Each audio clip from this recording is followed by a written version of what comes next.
He might not be from Krypton, but he's heads above the rest. His knowledge can't be questioned. You can put it to the test. So if you want to hear the truth and have nowhere else to go, I'll give you the solution. Just tune into his show and just kneel before Zod. Kneel before Zod.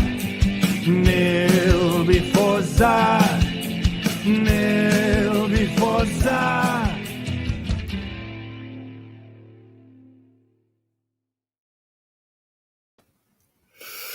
And welcome back, everybody, to the Phantom Zone. It is the most earth-breaking, ground-shaking, but never media show money-taking, the man, the myth, the legend, the most electrifying villain in YouTube entertainment today, and the most pissed off, Mr. Zod. Why am I upset? Why am I upset, you might ask? Well, after a great stream, and we talked about various topics, I had an asshole come in my comments. And they felt the need to tell me about how horrible me and my panel was because of a fucking joke that was made on my stream. And I'm starting this off salty, but let me just say this. To everybody watching who normally comes here and laughs and has a good time, this is in no way directed towards you. For everybody new and who doesn't know me, allow me to introduce myself. My name is General Zod. Mr. Zod, the artist formerly known as General Zod, whatever you want to call me. And I don't give a fuck about your fucking feelings about a fucking joke said on this panel. I stand by my chat and I stand by my panel. I stand by their views and opinions, and that none of us are fucking racist. And if you're so fucking butthurt about a fucking comment that was said as a joke, as a question mark joke, then you need to grow the fuck up. Grow up. Don't leave me a 2-sentence fucking thing in my comment section telling us how horrible we are. Because let me tell you something. I have served my country proudly. I came from New York. I grew up in a pretty rough neighborhood. I was the only white kid in my school. Okay? If you think for a second that I wasn't called racial slurs, got my ass beat every day after school, all of that sappy bullshit that no one gives a fuck about or cares about poor me and my problems, then you're wrong. Everybody has their issues. But this person took it upon themselves to come out and make a personal crusade about how a fucking joke had personally offended them, because they were speaking on behalf of all of the Asian community. Because God forbid somebody says a joke. And I quote from Mr. Pop Culture PB, when I was talking about this, he said, hey, don't all Asians kind of look the same, right? And this person went off on a fucking tangent. They unsubscribed. They can't stand us. We're all horrible individuals. They weren't laughing with us. They were laughing at us. You know what? Let me bring up some bullshit for you guys. Hold on a second. I'm going to go in and I'm just going to show you a little clip. I don't want to show all of the messages. Just want to highlight where this person's state of mind is, because this is the kind of shit that I talk about being against on my channel. This is the kind of stuff where I talk about it makes me upset, and it is getting people canceled because people can't take a fucking joke. So hold on a second. Let me do some screen share magic here. This person was so fucking hurt that PB responded to them saying, I am almost 100% sir, you have laughed at me when I said Asians look alike. Good night, sleep well. This person came back and said, out of pity, out of embarrassment, I spent the whole Monday. So this person went out of their way and wasted a fucking Monday morning reporting racist fucks on football teams' Insta pages. And this shit isn't funny. Laughed at you. You said it. And you know what? Here's Here's the thing. If you don't like our views and opinions, and you don't like what I say here, then feel free to back out and fucking unsubscribe and don't come in my fucking comments. I've dealt with petty, simple-minded fucks like this before, and I have no room, no tolerance, and no fucking patience for it. I will not foster a community where people will come in and they will make comments on other people because they have different views. If you can't take a fucking joke, if your fucking feelings get hurt, then go on and go to one of those safe fucking channels where they'll get you some cocoa, they'll get you a little blankie, they'll fucking tuck you in and make you feel warm and safe. Because that's the fucking problem. Why does JD have an issue right now? Why does Chris Pratt have issues right now? Why are good celebrities who have kind hearts and do so much for the communities being targeted? Because narrow-minded, stupid fucking people become keyboard warriors. They get on their fucking keyboard and they don't know shit about the person and decide because they say one thing, they're going to go and rant in their comment section.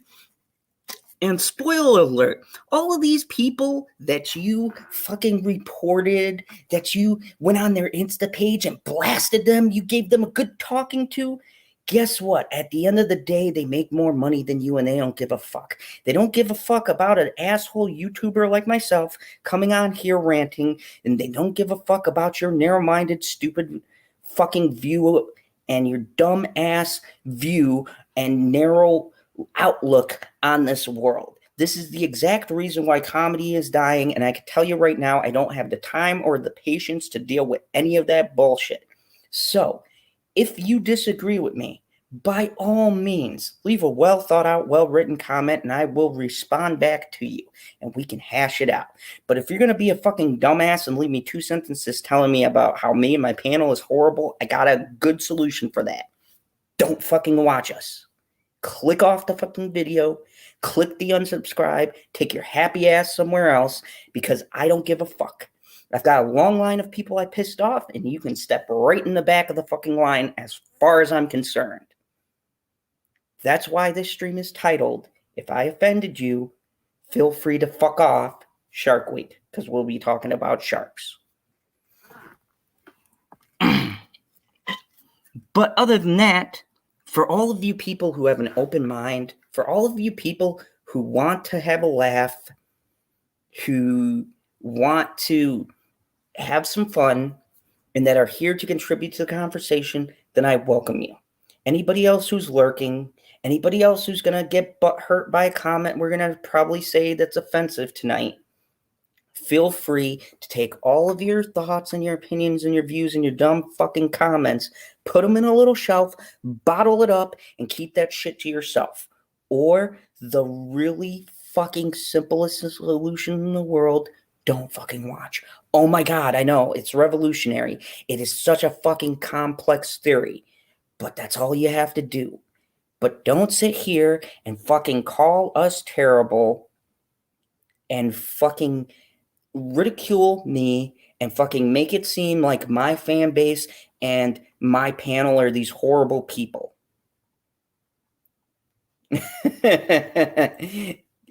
Keely, thank you. Thank you. I appreciate that. Zod, good night. Rant away, guy. Popped in, popped out. Thank you. I appreciate it. Just as I appreciate it. Thank you.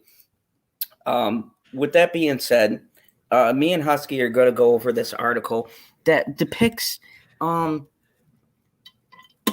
fucking real Asian hate. And then I'm going to be done with this bullshit, and I'm never going to bring it up again. Yes. And I'd like to say, welcome to the Based in Red Pill Zone with the Vanderlyn Gang. But it's going to be like this for a bit. Because it's funny. But you know, this really pissed me off. It really agitated me because, hey, how are you, Christine? Good to see you. Yeah, I don't like to start off my shows upset. That would feel a lot better if you threw a 20 his way. I have not been this agitated with a comment in quite a few years. Now, believe it or not, you wouldn't think by my sunny disposition that I would get very many hate comments, but over the years, I have gotten quite a few.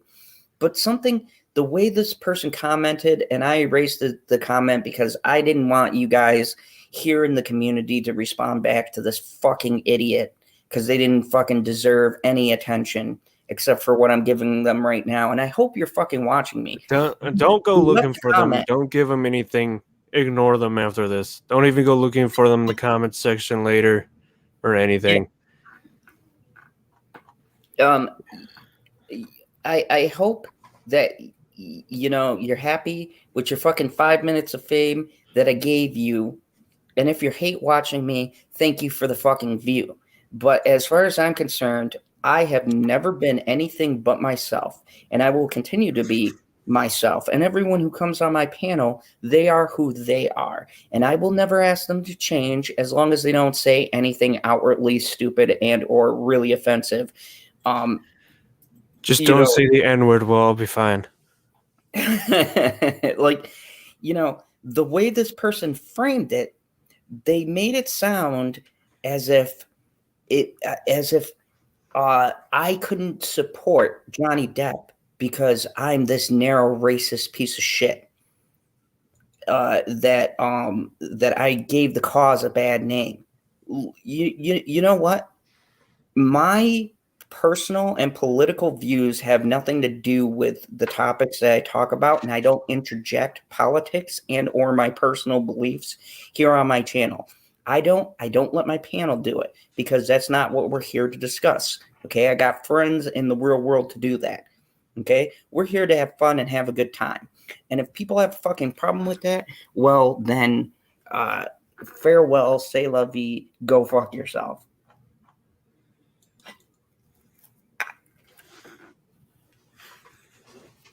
I mean, Keely, I agree. I'm ready to talk about Shark Dick. No, we're not. We're not jumping to that yet. Two of them. Trust Okay, me, I'm not jumping to that yet. And I'd like to say for the chat saying it, you guys aren't. You can be a part of the fan, but you could. What would you call your fans, Zod? The fans of the fandom zone. I was thinking zoners. Zoners? Yeah. FZers? Nah, I thought about that, but that sounds too suggestive. That's too suggestive to zoners. Zoners sounds like they're a bunch of stoners, they're just zoning out. Oh, yeah. Hey, that's what I do half the time when I get stupid fucking comments. But let me read something to kind of put an end to this. And I want to talk about a real issue. Because this is the issue, and Pop Culture PB brought up this article because it has to do with this topic. Asian American racism is the unfunny joke the comedy world needs to reckon with. Okay? This is the kind of shit that is going on right now. And I'm not going to have that on my fucking channel because, there's a difference between saying something out of hate. Like, Zod, we got to take their little poll thing that kept getting ads on YouTube that tell you if you are racist or not. Ooh, we got to do that too.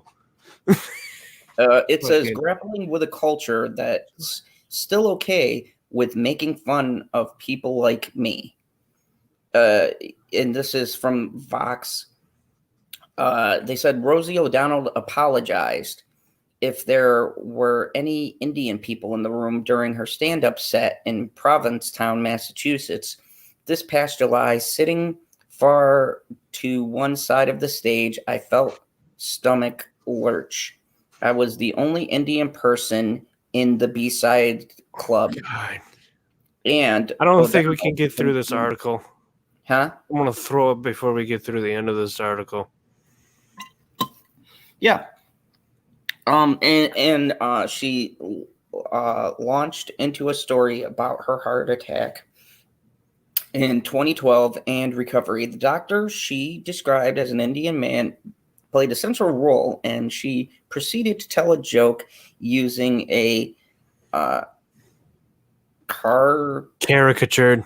Thank you, Indian voice or Indian accent.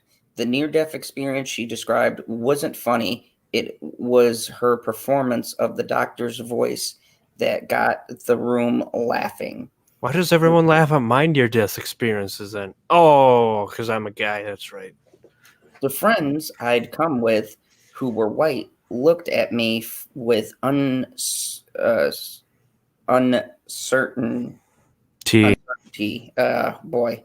English language. I took a big sip. They're not sponsoring us. Some alcoholic beverage, maybe.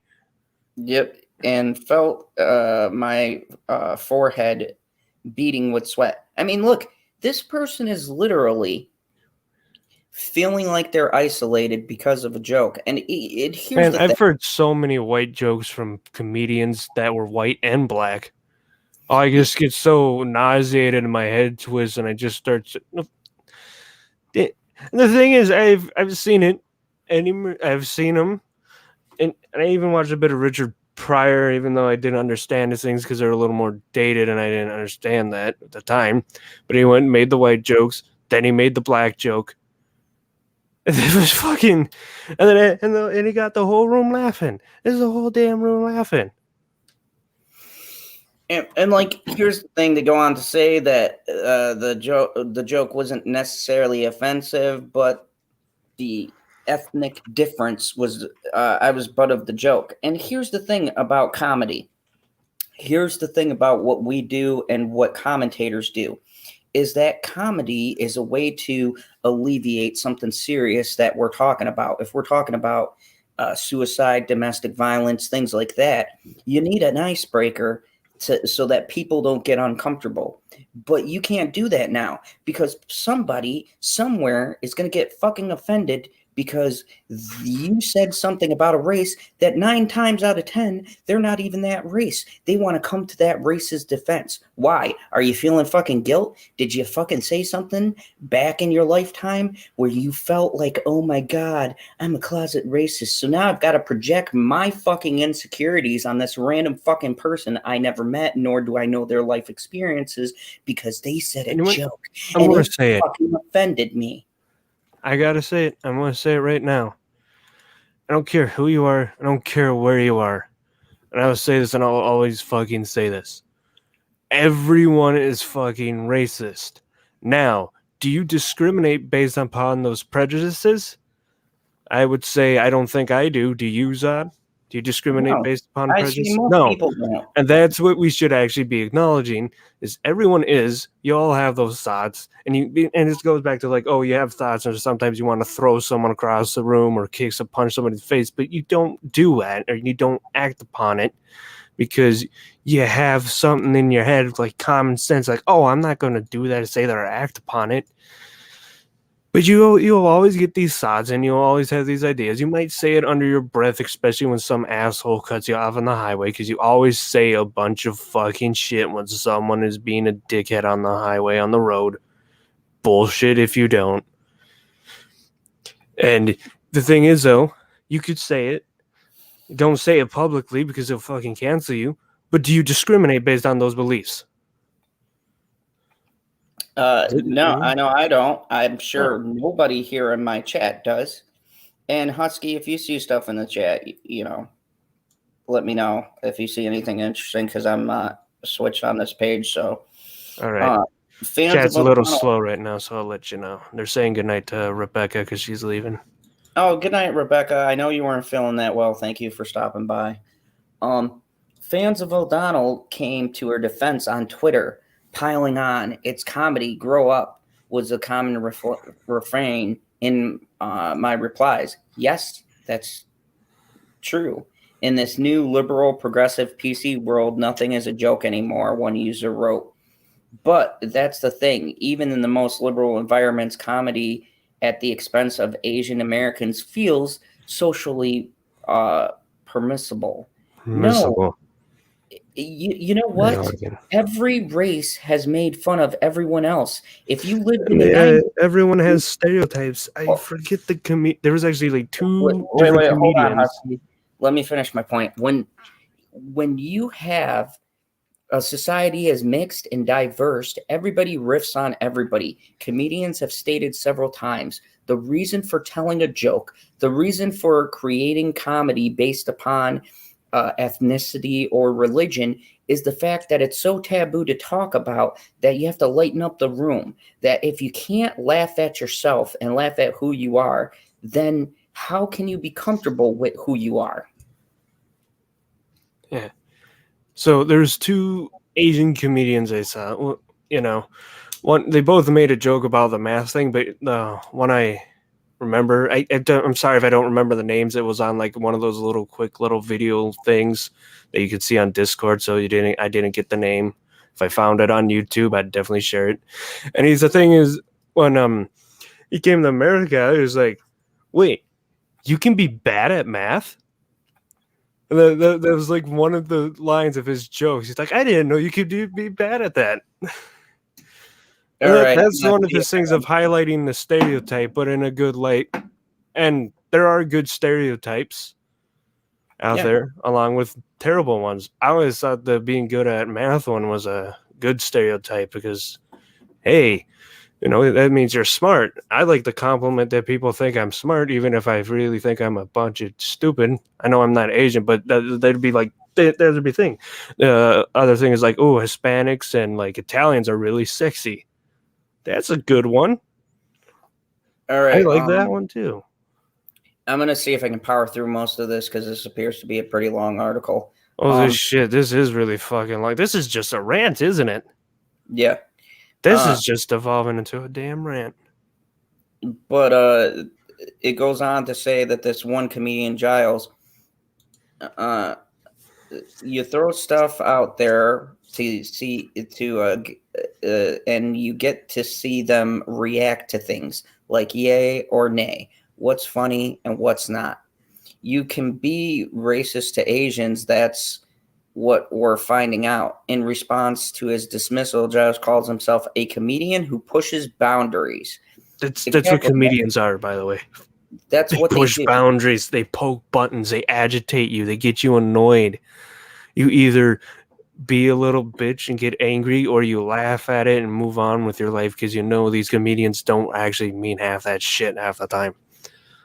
Yeah, and here's the thing. So let me see if I can catch some of these comments before we go on.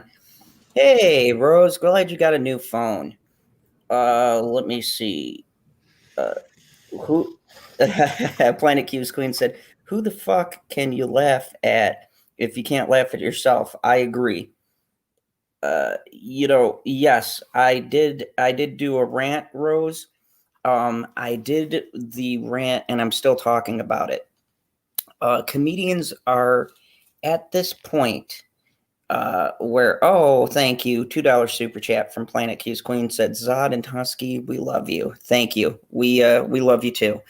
I did a rant, Rose, and what I was talking about was someone went into my comments recently and I pulled up a thing that PB had shared a screenshot of. They were offended because PB had mentioned that Asians look alike, and it started a big uproar.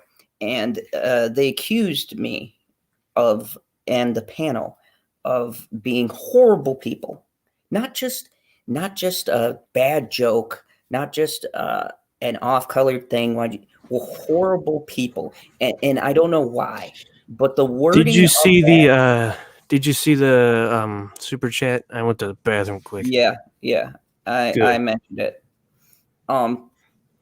And it upset me because if we can't sit here and have a late night comedy show where we riff on these things and where we come together and we acknowledge and even poke fun of our differences, then what's the point in doing comedy? I mean, Todd Phillips came out and said the reason why he switched to movies like Joker and things like that, why he's going darker, is because nobody can take a joke. And it's true. No, everybody's offended about something, and they're not even the fucking race. They're not even the fucking. Now we're finding out the plot for the next Joker movie. And I mean, here's the thing. If I read that article last week and I said it was a little white kid named Jimmy, blonde hair and blue eyes, who this crazy, let's say, I don't know, pick a race. They wouldn't even say white kid. They would have just said 6-year-old. Yeah, that got punched. The headline would have read, 10-year-old kid gets punched in mall, videotaped, and they would have told you the whole entire thing. But because I don't think we would have even found it. No, we wouldn't have found it. It would have been fucking buried. But because the kid was Asian, because they assumed this person was racist and not drunk or out of their mind or high, because the person looked all of these things, they made it very a headline fucking about strung racism. out. And I think it's fucking ridiculous. And then the irony is the exact thing I was pointing out in the article is what someone fucking said to me. They said, "Oh, you're being racist." You know what? You guys are fucking championing. You're championing a group who has literally are still kind of living in a very communistic structured society. They are literally putting people in internment camps over there. They are programming people over there. They are censoring and desensitizing the masses. But no one highlights that because they want the fucking money that China provides. But no one wants to point out the shady shit they're doing all the time over there. Or how about Tiananmen Square? Anybody remember that? No? Read a fucking history book.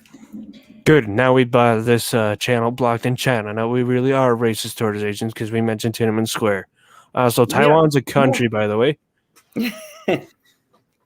Yeah, you know, thank you. I agree. People need to learn that the reason why we're in the state that we're in is because that entertainment and specifically these big corporations has brought this up as a big campaign.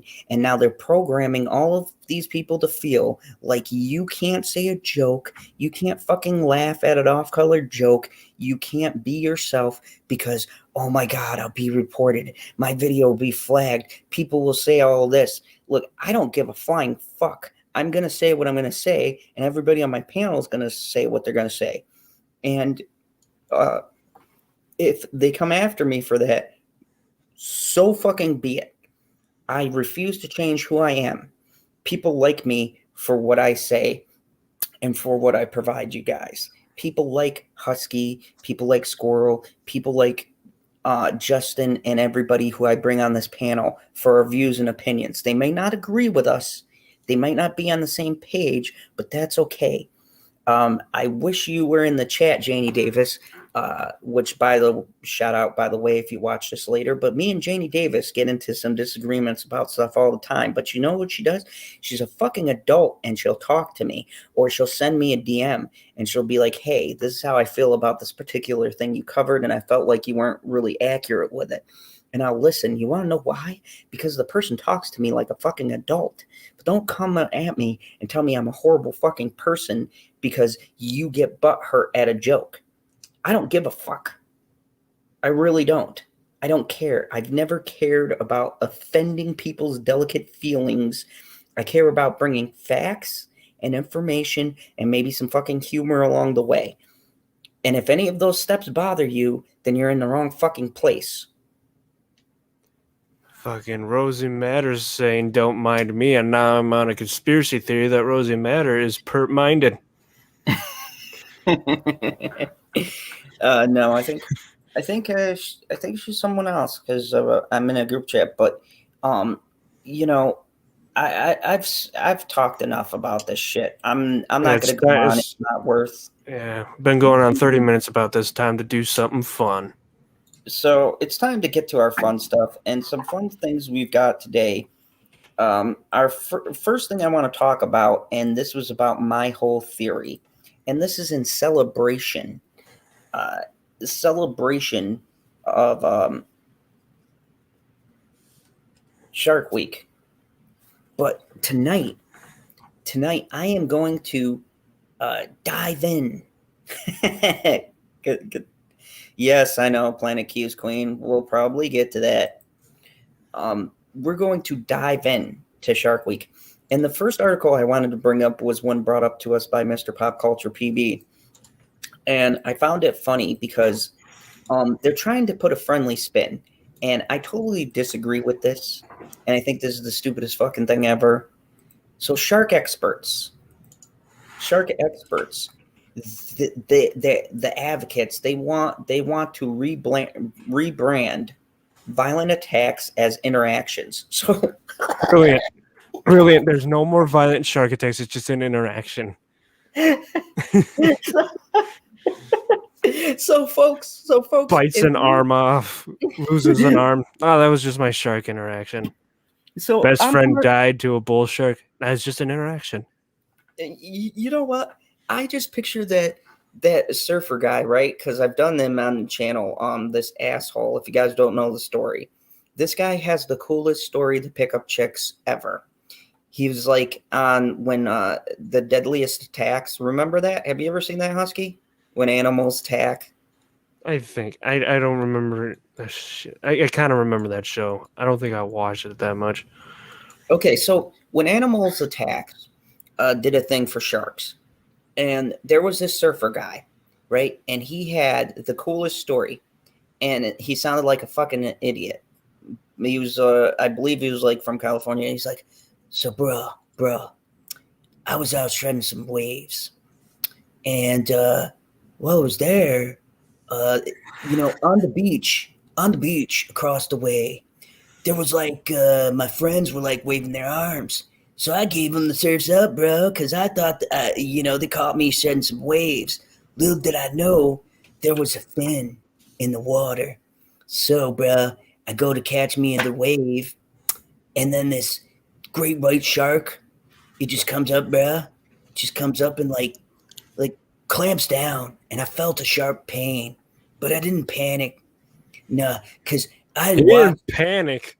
No, this dude has big kahunas. No, it gets better. He goes, so I remember hearing like something like if you punch the shark in the nose, it'll stop attacking. So I turned around and I clocked the shark in the nose as hard as I could. And he let go of me.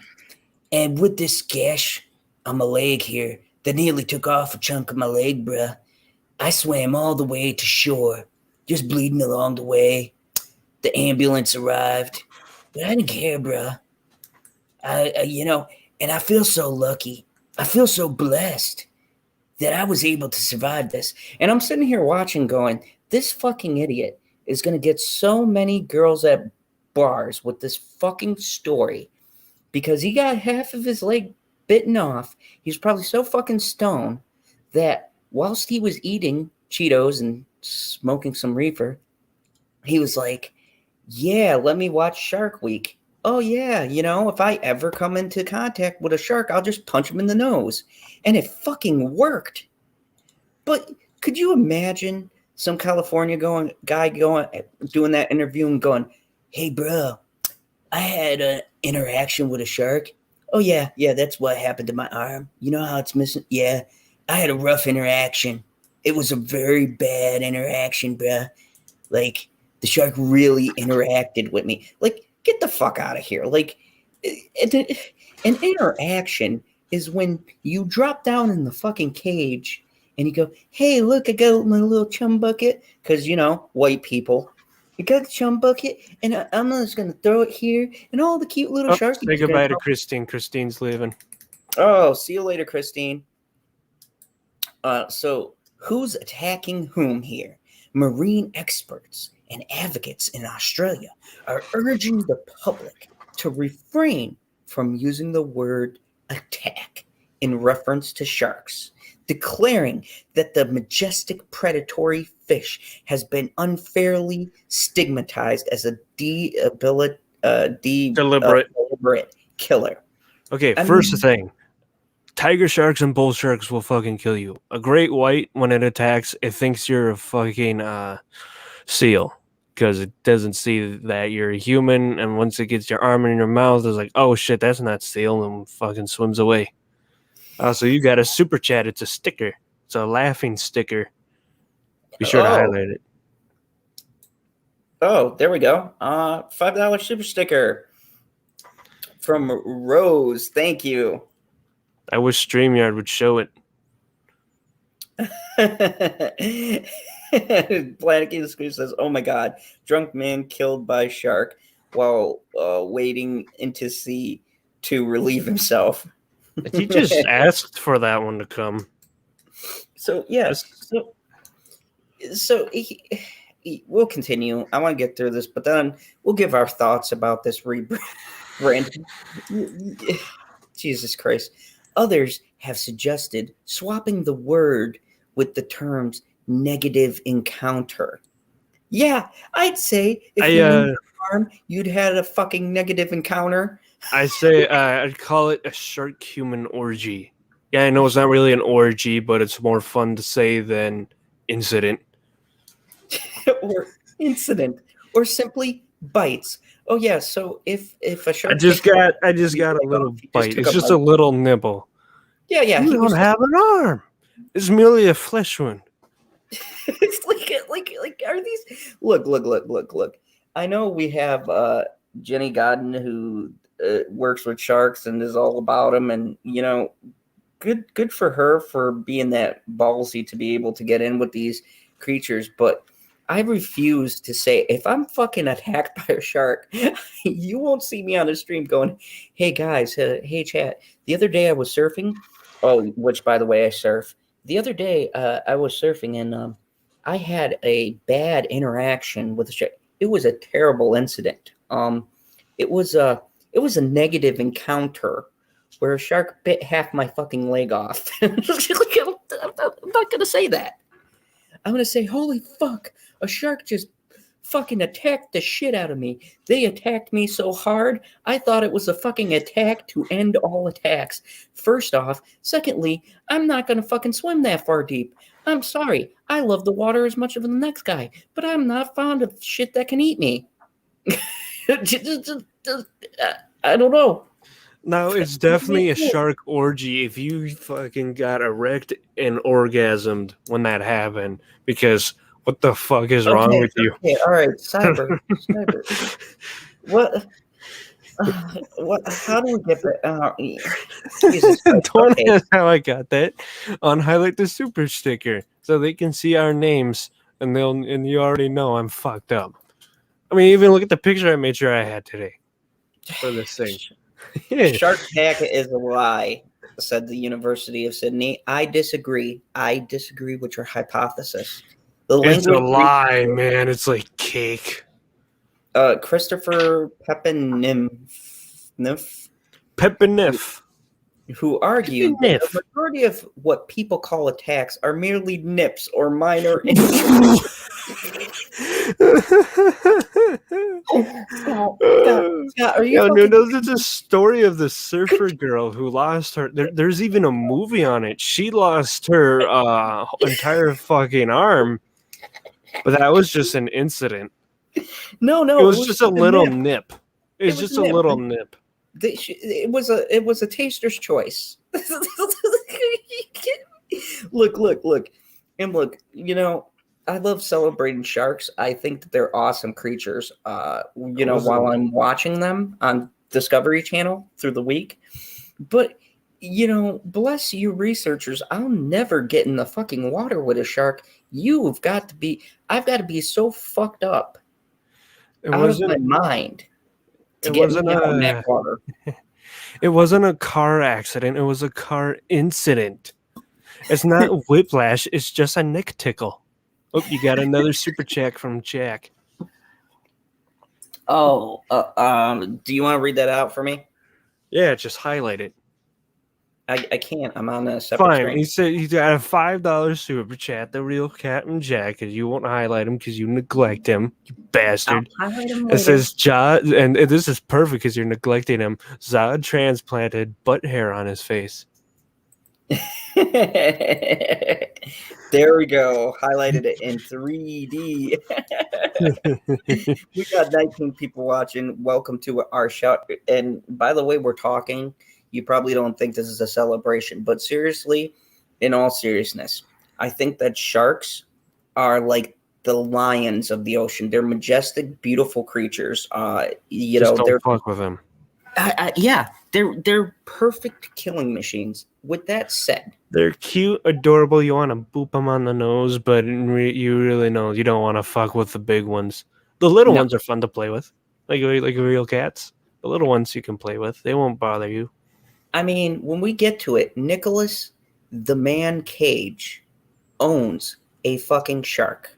Okay, Nick Cage sits there and fucking. Nick Cage has his own fucking Shark Week in his fucking one of his castles. He probably has Nick Cage is a true supervillain. He has a Shark Tank and everything. I know. When you going to get his Shark Tank, Sad? I gotta invest in one. These super chats are gonna be my start to getting a Shark Tank. I'll live stream my Shark Tank. I won't ever get in there with the shark, but. You know, I'll feed the occasional person. You just need to get some fucking lemon sharks, dude. So, I mean, and I'm going to show you guys some pictures, but, I mean, the change marked a shift in mood as shark nets were being implemented in Australia beaches at the time. Government agencies also began to adopt new language, including the Department of Primary Industries in South Wales. NSFW DPI. Yes, I know there's not a letter in there that I said, but it is now NSFW. Which has worked with shark survivor support groups. Bite Club. The Bite Club, man. That's a fucking rugged group right there. Does identify a more sensitive vocabulary to describe an audience with a shark? Dude, if I had a shark attack, I would always refer to it as a shark attack. Because if you say, a shark incident, it's like, that is not. If you say shark attack, now you got everybody's fucking attention in the room. Yeah, I got attacked by a shark. Oh, shit. I had an incident with a shark. Oh, what, he just bumped into you? No, he bit my arm off. Well, that's an attack. If you say the word, I was attacked by a shark, everyone's just going to turn their heads and they're going to be like, tell us a story, you badass motherfucker. To identify the more sensitive vocabulary described an audience with a shark. Oh, look at that. Look at the, and look at their arm. I'm just going to say this right now. Fucking white people. This is white people shit right here. Jumping in cages with sharks, okay? And Steve Irwin, because we all know that. God rest his soul, but that man would be like, "Oi, dude, Steve Irwin was crazy, all right? You see this croc, mate? I'm going to tickle him to death. Oi!" The crocs his crocs loved him, man. They loved him. They got really depressed when he died. Dude, because they never met another human being who just fucking thought they were walking dogs. Yeah, man. That man, I'm sure if you took off Steve Irwin's shorts, he has the biggest set of balls of any man who ever... I don't know. His wife is still alive. We should ask. I mean, that seems pretty disingenuous now, but I'll just say it. Irwin, massive balls, confirmed. Planet Q's queen... Get that hashtag. Hashtag Steve Irwin. Massive balls. Big balls, long dick. All right. So the shark, I'm not even going to try to say that. Leonardo, whatever. Shark researcher at the Australian Marina Conservation Society told Sydney Morning Herald, the change is important because it helps dispel inherent assumptions that sharks are ravenous, mindless, man-eating monsters. Now, see, look, I believe that that's true, but to an extent. See, because they can't distinguish, which means they're going to attack off predatory. Well, it's like saying, oh, it's not a lion attack, it's a lion incident. Oh, then that lions aren't, predatory as man. Well, of course they're not all man-eating, but if you're gonna poke, even if you poke the bear, you're gonna get the fucking teeth Don't fucking poke the lion. Don't fucking poke the bear. Don't fucking agitate the shark because you'll get the fucking teeth. Okay? Yeah. And if they're a mother and their child is with them, walk the other way. You will die. There's other people who are saying, reduce to a negative encounter. Like, look at that brave soul right Look there. at that motherfucker. He's gonna die. No, he's probably not dead. McFlanning Let's see. during Shark encounter, J-Bay Open 2015. Despite serious shark-induced injuries, some surfers have gone along with the attack. No fucking rebrand. It is a fucking attack. That is an attack. Fine, just call them assault sharks. So I'm going to finish up and then we'll talk about this. The Sydney Morning Herald asked Queensdale's Department of Agriculture and Fishery to clarify their stance, and they responded that there has been no formal direction in this space, while iterating that some people may just have a personal preference for the language they use. Exactly. You can't censor people's language and how they choose to say their experience. Like, who's going to enforce that? You know what? Hey, man, the USSR CCP NSDAP in Italy in the 1930s, in Italy back in the 1920s and 40s, beg to differ. Last year saw 13 shark-related human deaths worldwide, but the vast majority of shark encounters can be chalked up to their curiosity, scientists say, as the 450 million-year-old shark species is just beginning to understand humans. Sharks is only beginning to understand humans who have been in the water for I don't know how old the human species is. Very rarely humans are consumed by sharks, which is true. Highlight Janie's thing tagging me. Oh. Hey, Janie. She says, I'd rather swim with sharks than dolphins these days because I never heard of a shark committing an essay on people. Yeah, by the way, that's not dolphin rape. It's dolphin incidents. Jenny, what's up? Jenny came just in time for Shark Week. Welcome, Jenny. Look, here's the thing. Here's the thing that I want to know. Are they going to police people's language? Like, I could see this working for papers or whatever, like saying, oh, don't say shark attack, say incident or whatever else. But I think that it's kind of ridiculous. Shit, the paper would write incident. They're going to say shark attack because then people are going to buy the paper. I told you. What's going to get people turn more heads? Incident or attack? Speaking of a shark attack, we have a squirrel attack. Hello. You missed my rant about how I told people if they get offended, they can fuck off. Oh, my. Oh, yeah. I went on a long tirade for about a half hour about the lost art of joke. So you feel better now? Oh, I feel much better. We're talking about Squirrel. Now, this is important. This is crucial. This is the most crucial thing I will tell you tonight. Okay. If you are attacked by a shark, it's no longer a shark attack. It's an incident. Incident? They want it to be referred to as an incident. Does that make or what was the other safer? I don't understand this. Okay. What was the other stupid fucking one, Husky? An incident or hold on, or whatever. I made a joke about it's no longer a car crash or a car accident. It is now a car incident, and it's not whiplash. It's a neck tickle. Oh. They want it called either a incident or an interaction. So you've had a negative interaction with a shark. Negative. What is this language? I don't understand this. See, if you had a negative interaction with a shark, that means I want to say that you were raped by a shark, but you don't want to say that because it's embarrassing. So a shark attack is a shark incident. Yes. Lemon Pie is right. Apparently, the sharks have formed a Twitter mob and demanded this. Well, there's like a lot of bull sharks out there, if you know what I mean. So They're like, hey guys, They totally you know, attack give us people. cat names.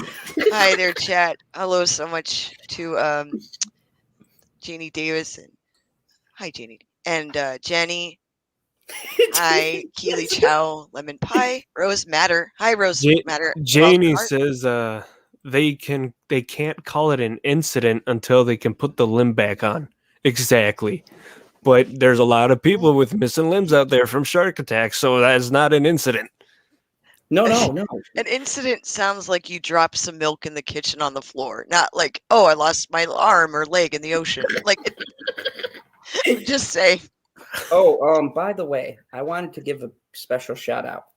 After dealing with that fucking moron who insulted me in the chat and caused me to go on an angry rant for a half an hour, I wanted to say a very special thanks to someone, and that's Miss Janie Davis, because over the course of knowing her through my YouTubing, she's always had some great comments, and we haven't always agreed, but I'd like to thank Janie for being a level-headed person. And now that you're here in the chat, that's what I wanted to say, because I was talking very highly about how you conduct yourself. So now that you're here live, before I continue with Shark Week, because we got a bunch of tasty facts. Oh, God. All the people here tonight know how to know that it's a joke and not a dick, so they don't have to take it so hard. So I wanted to say. Oh, the puns. That's so good. I wanted to say thank you to them, and a shout out to Jenny Godden. She must have heard me talking about her. Look, bless your soul for being a shark person who wants to dive in there, but you'll never see this cowboy hat anywhere near fucking sharks. It'll be an incident, don't worry. A negative interaction. Who Lemon decided shark. this phrasing? Who, like, was there like a... I don't know. Someone An who's Australian these research group. Hold on. Shark activists. Hold on. I'll reread some of it because you I gotta apologize. I'm just a little I came in a little late. Also, Shark hello, PETA. Planet Q's Queen and KH, Ancient One, hello, and also Sherry. People have been popping in a little bit. Oh, KH, hi KH. Scrolly. Oh my gosh, I apologize if I'm missing. Oh, TLB 2.0, hello. Hey, TLB 2.0. Oh, Captain Jack. Yep, he's got to go pillage and stuff. Okay, he took off. Bye, Captain Jack. Yes, he has to go, and the rum is running dry. And So Billie Jean. There we go. Sorry. marine experts and advocates in Australia are urging the public to refrain from using attack in reference to sharks, declaring that the majestic predatory fish has been unfairly stigmatized as a deliberate killer. Instead, officials have suggested the violent run-ins with sharks be dubbed more neutral words such as interactions, negative encounter, incident, or simply bites. They also somewhere in the article mentioned the word nibble. It was like, oh yeah, you lost my arm. This is a nibble, you know. It's just fucking. It was. Yeah, I'm sorry, Valcourt, but after this is over, go check out the first half hour. I went off on everybody whose fifis might be hurt. Everybody who came here who was expecting cocoa and a warm blankie, I let them know. All we got is fucking whiskey. Straight up. Yeah, it was whiskey. Straight up fucking whiskey. Some sour whiskey at that. Fuck, it didn't even make it into the barrel. It's moonshine. But yeah, I think that, yeah, I agree. Part of Shark Week and why we're celebrating it here in the Fandom Zone, right? Is that we're celebrating the majesticness of these creatures, the respect, the respect that they deserve as being one of the oldest predators of the seas. Like they deserve the notoriety, and they deserve to be to have awareness about how these things occur. I agree with all of that, and I think that's great, and we should do that because they're right. Not every shark is going to attack you, and I think it's unfair. And Jaws and all these movies have given them sort of a bad stigma, and I agree with all that. But changing people's fucking language, okay? When someone loses an arm and they have to say, "Well, bruh, when I was surfing, bruh, I had this shark, bruh. He just like He tickled me. It was Gave me a little tickle on my arm. Little it was slap a and tickle. negative encounter." Oh, Shark tickles. it was negative. It was a negative encounter. Like, JD Davis says Aussies aren't going to fold on this shit, and I'm surprised they're even trying. Sherry said, "Sounds more like an entanglement with the shark." Oh my! Jaws, by the way, in the movie Jaws, he never attacked anyone. They're just incidents. Yeah. He just gave him a fucking nibble. She said, It's a little nibble. "Dude, Squirrel, this asshole from this university." I feel bad for the person he was talking about. He goes, half of the incidents that occur are either negative interactions or the shark just took a nibble. What the fuck constitutes as a nibble, guy? I want to know if I'm Nibble. missing my arm, is that a nibble? Yeah, I'm If I sorry. got a big- Nature's gonna be naturally at times. It's usually mistaken identity. Okay, but nature's not gonna be pretty. Humans, we just like to wrap things in styrofoam. Just like, oh no. Oh, the Zod, we bites. forgot to acknowledge Bruce's name. Excuse me, he has a name. It's Bruce. That's right. Jaws' name is Bruce. Actually, that's his actor's name, which is a machine. But yeah. Yeah, get it right. Squirrel, this one's for you. Oh, big super chat from Ancient Wine says a colossal sized bag of premium nuts and acorns to Matt Squirrel, her husband, Calm Squirrel, her son, Eldest Squirrel, and the little squirrel so they won't have to rattle the tree. Thank you, Ancient One. I always appreciate the premium nuts. Hashtag nut love. Speaking of which, So, isn't it this article? Yeah. Go ahead. Read this. All right, read this one. Janie says, sharks haven't evolved because they haven't had to, but now they're finally facing a threat on their level of deadliness. Sharks are going to need more time to adapt. Yeah. Well, again, I also know gators and crocodiles haven't evolved for fucking centuries, too. Jenny Godden says, see, the problem with sufferers talking about sharks is because they're on those boards confusing the shark into thinking they're food rather than humans. Yeah. As Yeah. I was saying earlier, a lot of times, and it's usually the great whites great whites only will attack the humans once, usually. And it's because they think they're a seal. Once they bite them, they're like, oh, that's not seal. Oh, that's the other white meat. They don't like the taste of humans. However, like yes, the shark will say that, but I will still be on land. Lemon pie. I just thought of the next big thing. Shark noodling. Oh, that's so sweet. So, you know what? Let's continue on into our deep dive into Shark Week. Oh, Lord. Oh, God. That was painful. The puns are so strong. Oh, I was so excited about doing this show, not because I was going to bitch someone out. Well, that was half of it. But also, I haven't had a good rant in a while. But also, I was excited because we're talking about like two of my favorite things in the same show. We're talking about sharks and Nicolas Cage. And here's where it all connects. Squirrel. Welcome. Was DJ Record Hound here and Black Angus Reviews here? Oh, I think Black Angus. Yeah, welcome. Recommended comedy listening, says Mr. Jaws by Dickie Goodman, 1975. Thank you. My. Thank you. I consider myself a connoisseur of the comedic arts. What the hell? Okay. Oh my God. Continue. Sorry. But here's the thing where we can connect. Okay, everybody, put on your tinfoil cowboy hat. We can connect Nick Cage directly to Shark Week. And I know what you're thinking. Zod, Nick Cage, the brilliant Nick Cage has done it all, Zod. How are you making this connection, though? How has the masterful Nick Cage entered the worlds of sharks? Because my. Nick Cage owns a fucking shark. That's why. Why haven't they? Oh my What God! type Why of shark hasn't? does he own? Do you know? I don't know, but I can guarantee you he's fed someone to it. Oh What kind my. of sharks does he even own? If he's You know owning what? nurse sharks and Probably- lemon sharks, there's no way he's fed people to those things because those things aren't fucking that violent. He probably You- feeds it the scripts he doesn't like or something. Which is very few, so that poor shark's really skinny. Okay, sorry. Just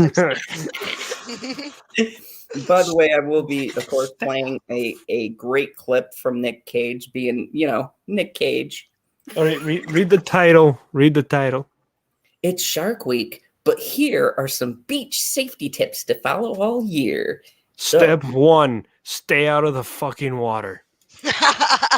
Don't poke the sharks. They look cute. Look, you see their Oh little my. underbelly. You Step wanna 2: scratch it? Don't do it.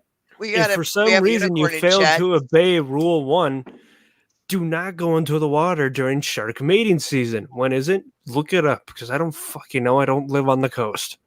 Hey, hold on a second. Hold on. Something important happened. What does my dear and loving, beautiful woman have She to say says in chat? She says, "I'll show you Shark Week." Oh my. Oh, Oh, oh no, that's, shit, guys, that is erotic. not Shark Week we are talking about here, folks. Oh god. One Oh, could that's say there'd be good. blood in the water. Never mind. Security. Zod is the security. No, oh god, wrong security. Run. I am the law. No, you're not. Oh, you Pulls have a out hat on, his though. handcuffs they use from the bedroom. Which, by They're the free. way, while I have 24 people watching, the link to my Twitch channel is in the description. Tomorrow night, I have to work 16-hour shift, so I won't be doing a stream, but I will be doing a 5-night at Freddy's, playing a security guard while being a security guard. Just to confuse you a little more. By the way, Roast Zod's better. never really played these games, so he's told me before the stream he cries like a little bitch. So I it's don't worth cry, watching. Husky. I jump and I scream, "What the fuck?" Okay, so he screams like a little bitch. I fucked that up. Hey, I scream like a manly bitch. So still a bitch. You're gonna but need a it's bigger hat. manly. Okay. Welcome, everybody. I hope you're having a fun time learning about sharks and me screaming like a... Anyways, since A violated shark. Since 1988, Shark Week, one of the greatest weeks ever created in human history, has reeled in millions of loyal viewers. Last year, a whopping 21 million viewers tuned into Discovery's Shark Week. As a matter of fact, that's the only reason why Discovery Channel is still around.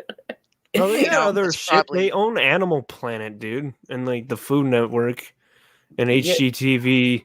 Hey, Husky, everybody owns everything now. Don't rain on my joke here. I had some good prime They're real better estate. than Nat Geo.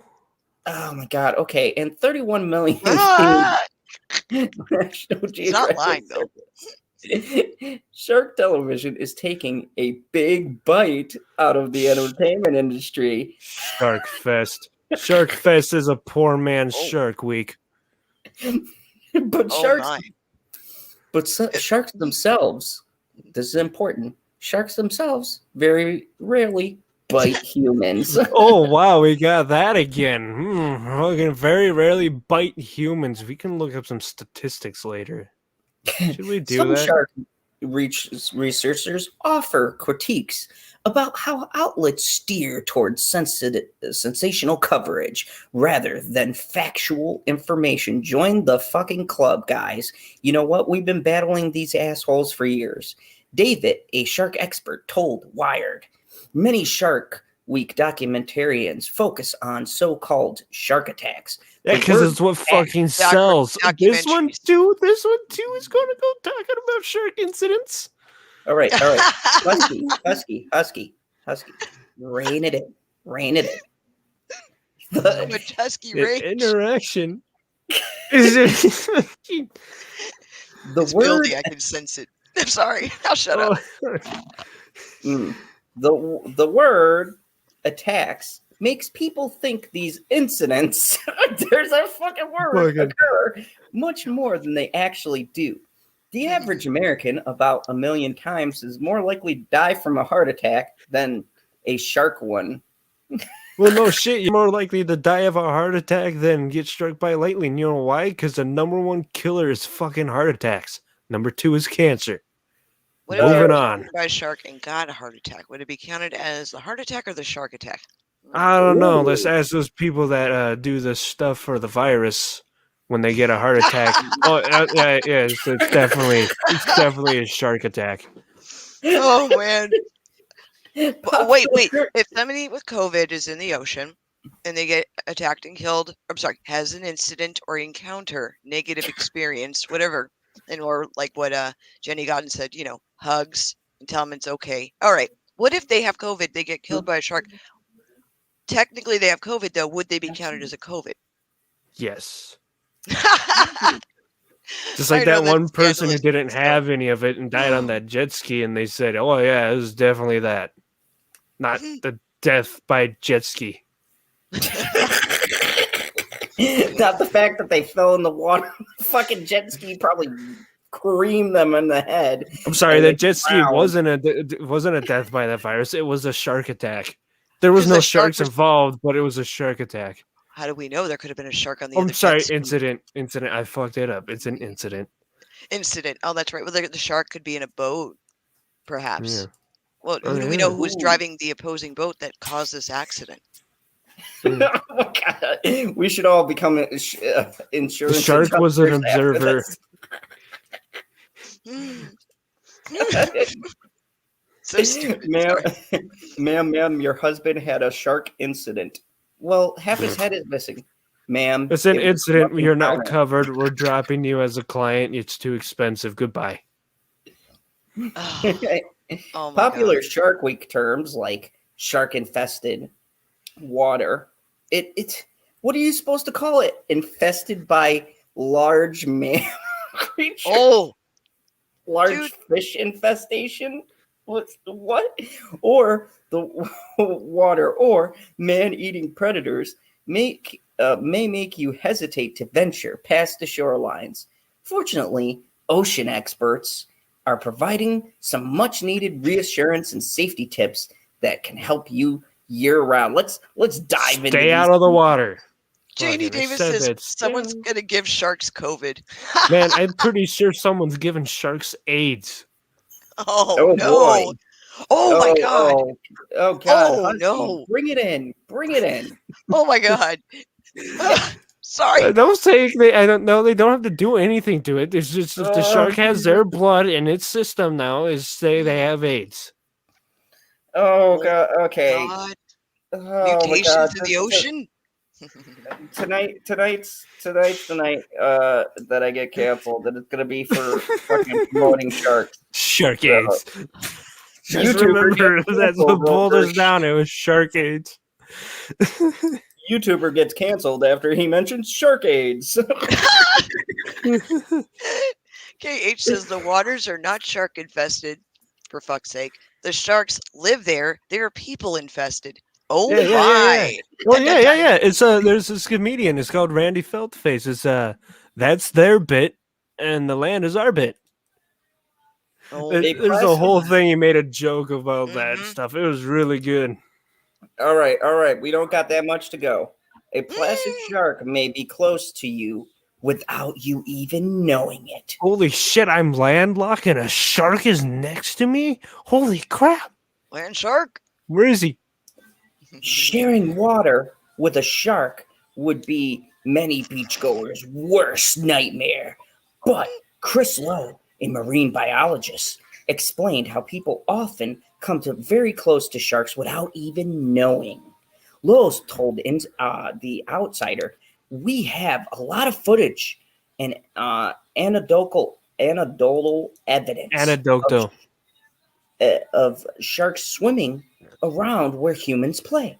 And as long as people aren't harassing them, the sharks just don't care." Yeah, but they're horny and hungry, and they see movement, and that's why they attack you. Okay, Kelly Oh Slater, a surfer, video. Similar to high school? Okay. I don't play this. Is this going to show blood? Because we might get fucking pulled. Oh, no. No, is this the one that just... Oh. Here we go. Which article planets accused Queen? I got several. She's Look at doing this. waves. There we go. Just surfing along, shredding some waves. Wait, is there man. music playing in the background of this? Okay, so over there. We're gonna get claimed Look by at the Oh, music. my. Oh, yeah. You saw his face. He was like, oh, Oh, my. he's so wet. Oh, it's moist. I didn't even see the shark, by the way. I just Really? noticed It was the in the wave wave. crashing in on him. It was in the wave crashing in on him. He's all It, looking over. He's swam like, what? past. Well, Let's do a quick replay. shark Hold swimming. on, and I'll pause it to where you can see where the shark is, and I'll make the screen large. The tunnel Okay, shark. so The tunnel shark. The tunnel of shark. It's a tunnel Come on. of love. The fucking hell, one about World of Warcraft. Maybe I'll show us out that one. really, There's the full head screen is there. unavailable. Full screen's it. You have to go Okay, to who's got music in the YouTube. background? Because I'm pretty sure we're going to get claimed. not me. Now, see Zod, right you got there? music on in the background? Yeah, I can't help that. I don't have my mic because it decided it was going to break. There Okay, it is. because I know that song. I've heard this song. I've heard it in the Bionicle ads years ago. And I definitely know YouTube's going to claim us if it's just enough. Okay, now I see the gray guy. I'm probably gonna be claimed for something along when I play Nicolas Cage, anyways, because I'm not muting the audio. Nicolas Cage deserves more respect than that. See, right in a wave there. See that, guys? There's Yeah, the I shark. see him. Tunnel shark. Yep. So I mean, you can swim past sharks. I understand what they're saying. Like, there is a negative stigma with that they just attack people and things like that. And I know that it isn't, true. It's, it's us deciding we want to go in the water and get into a big tank and throw shit out there so that we can see all the big sharks swim around a cage while we're trapped. I saw 47 meters down, and I'm not looking to. Why'd the shark attack the humans? Oh, because it's so used to the humans throwing at fish, and then they stopped doing it, so now it's angry. Yeah, I mean, they're like, "Hey, where's my fucking free food, guy?" Lemon You know, Pie made a last comment time- earlier. Sorry. What was that? Lemon Pie made a comment earlier. Said, "Can we replace shark infested with shark invested?" Lemon Pie also has another one. It's let's call it a shark repurposed my arm. Repo sharks. That's Oh what my we call them. God. They're repo sharks. Now Any vouches the beachgoer- couch. any beachgoer should remain aware of their surroundings. So, before you hit the beach, I research love hitting the beach, just punching the sand. any recent shark sightings or shark migration patterns. So, you need to become All right, a I'll fucking make sure the oceanographer. next time I go up to Lake Superior. I mean, yes, it's not technically landlocked, and I lied about being landlocked, but Lake Superior, and it's gonna. I'll be sure to make sure there's no sharks in the water. I mean, there's sea lampreys, but I'll make sure there's no sharks in the water. Okay, now. Super chat. Oh, okay. Hi, Hold on a Nico second. Blue. That was very sweet. Give the lady squirrel some love. Nuts. Oh, nuts. That's not appropriate. Hashtag nut love. And Jenny Gunn says, very important about sharks, humans are the problem. Just stay out of the water. Has Thank you, no one Nico. ever learned this? Stay out of the fucking water. We invented swimming pools. You know what they don't have? They don't have sharks. Amazing. Husky, you raised some great points. Sharks approach the shorelines for several reasons. First, fishermen may accidentally attract sharks. The sharks may sense bait and think they've scored a free meal. Yo, Steer all the clear meals of- down there are fucking free. Don't you Okay. mean an easy meal? Husky, rein it in. Let me get through this article. It's pretty fucking long because it's Forbes. Num, num, num, num. Steer Huh. clear of entering water near someone's fishing spots. Second, sharks may prefer the warm water near the shore, as if the water is colder. Third, the Shark Lab at California State University Long Beach reports that some baby sharks and pregnant sharks tend to stick closer to shore. Those more vulnerable sharks may prefer shallow water, avoiding bigger or stronger competitors. Hey, you know why else they like the shallow water? Because sharks always have to move, and the shallow water has currents and stuff. So when it's time for mating season, Oh, Jesus Christ. can't- Okay, many hey, a lot of Many- this shit is because of the mating seasons, man. oh my I goodness. told you they Consensual- attack you because they're hungry and they're horny. That is a non-consensual incident. Many of the sharks near the waterline are young or small, which pose little threat to humans. Avoid splashing and yelling. Okay? So all you fucking babies kids out there, stop fucking splashing around and don't fucking splash me when I get in the fucking water. You said baby's kids. Get that. I don't know if anyone got that reference. That was the hood coming out of me. Oh my. Seeing a shark can be startling, but stay calm. According to Tyler Bowling, the manager of Florida program for shark research, about one third of shark attacks happen when the shark is provoked. So don't look that motherfucker in the eye and go, "You want some? Come and get it." A lot of great white attacks aren't because it's provoked. It's like, I think that's a seal. I want to eat it. Oh, that's not a seal. Oh, my bad. Sorry, bro. My bad. I'm sorry about your arm, bro, but I thought you were a seal. Oh, Yeah, Sherry. She says, "What do you call the stuff caught in a great white shark's teeth?" She goes, "Slow swimmers." Oh my. or mistake humans for seal Oh. or other source of prey. Hmm. If you come in contact with a shark, do not yell or splash, which seems pretty fucking evident. These frantic movements will make the shark become territorial.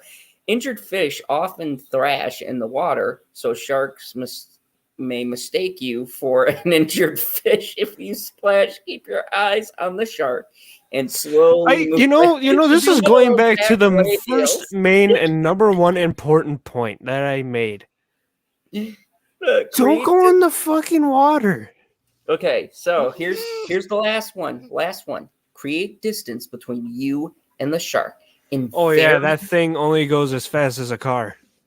Jesus Christ. In very rare cases, that a shark approaches you, you can use goggles, your fins, or tripod to distance yourself between you and the shark. However, avoid touching or hitting the animal except as a last resort. These ocean safety tips help us reclaim shark fact from the Jaws wink or television fiction. And when people are aware of basic shark behaviors, they can be prepared for a safer beach trip. So yeah, the gist I'm getting from that is don't be a fucking idiot. If you see a like what I got out of that is just stay out of the fucking water. Like I've been saying, stay out of the water.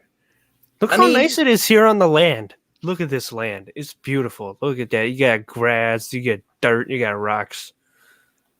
I mean, oh yeah, there's tons of shit. I never look at the land and go, this is pretty fucking boring. You know what I want to do? I want to go swim with some fucking sharks. Like, it's like people who go on safaris, okay? I don't want to see fucking tigers, okay? I saw them on the Discovery Channel. They fucking tackled the shit out of an antelope. I don't want to be that antelope, okay? I'm going to let the fucking tiger do its tiger thing. As a matter of fact, Fun fact, half of Africa can fucking kill you. Okay, not interested. The fucking bugs, the fucking snakes, the Australia fucking kill you. You know, anything the could kill you. people. Hey, and here's what's fun. You ever hear? And if you're like, oh, maybe I should go to like, oh, Middle East sounds fine. Well, they have spiders that are as big as Zod's face. Not making that up. Oh my! I Oh, don't. hey, Mr. LB. Hi, How are you? LB. Where's the white Says, sharks at?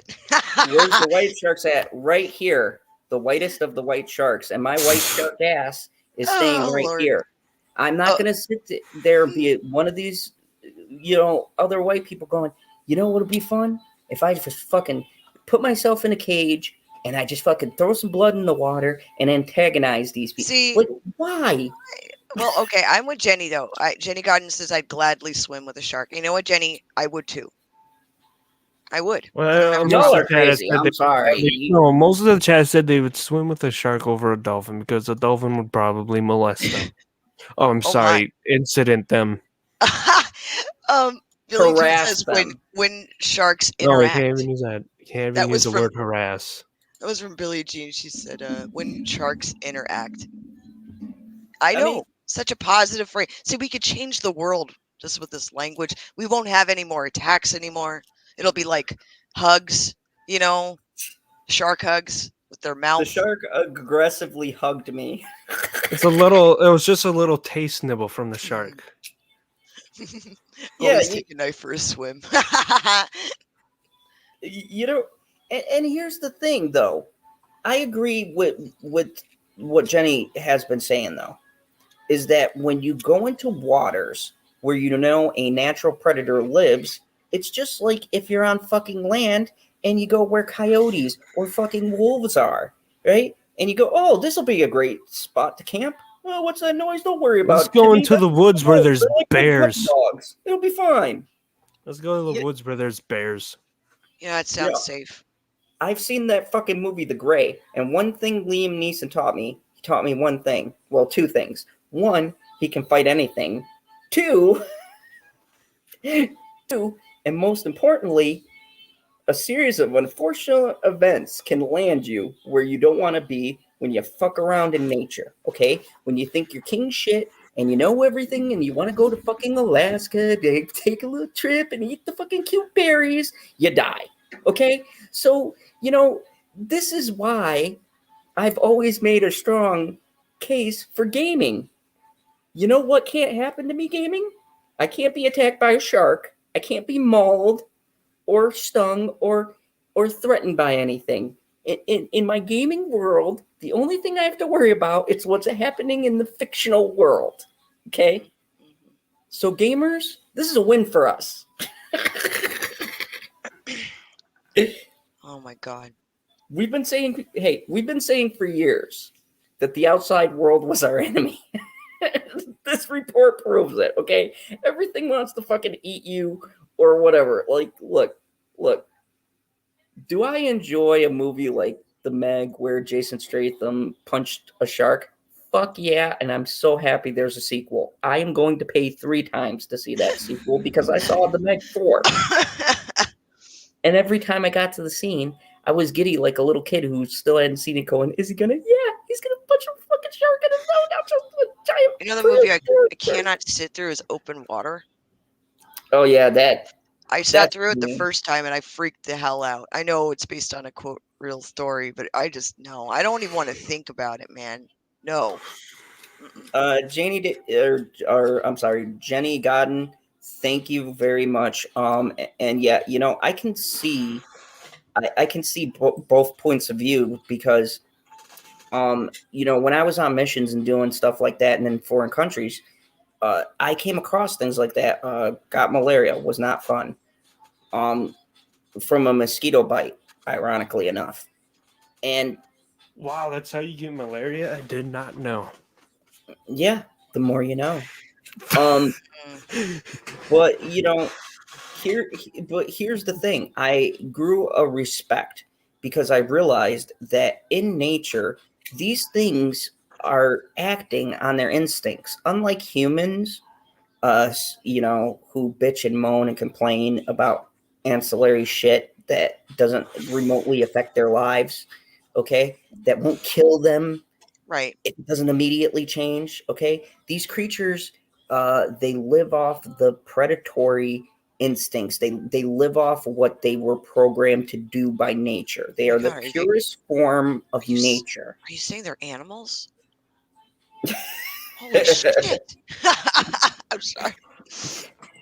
Well, Oh my look, God. Jenny. Look, Jenny, you can call me a bubble boy, but this bubble boy has been fucking safe for years. Okay, The no shark's fucking gonna bite shark your bubble. attacks, no incidences, no sexual harassment from dolphins.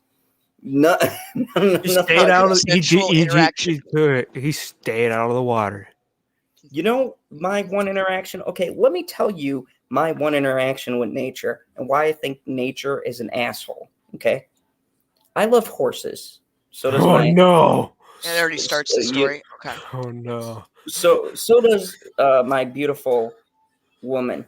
Okay, but I was in a sandy part of the world, and I rode one of them Arabian horses. And let me tell you something about them. They are fucking assholes. This fucking horse bucks me off of it, and then the motherfucker stops and mocks me. And I swear to Christ, he mocks me because he does this like he's fucking laughing at me. And I'm like, you motherfucker. And I'm sitting here like a dumbass arguing with a horse, going, you motherfucker. You should have thrown did a that blanket shit on its head. purpose. I know you did that shit on purpose. And he's just like, and I go, yeah, you're a fucking asshole. I'm going to tell all your horse buddies you're a fucking dick. They probably agree with me. Mm-hmm. And then, stupid me, I go to the Dells, and there's this place where you can ride horses. And I go up there, and I'm like, I'm going to get back on the horse.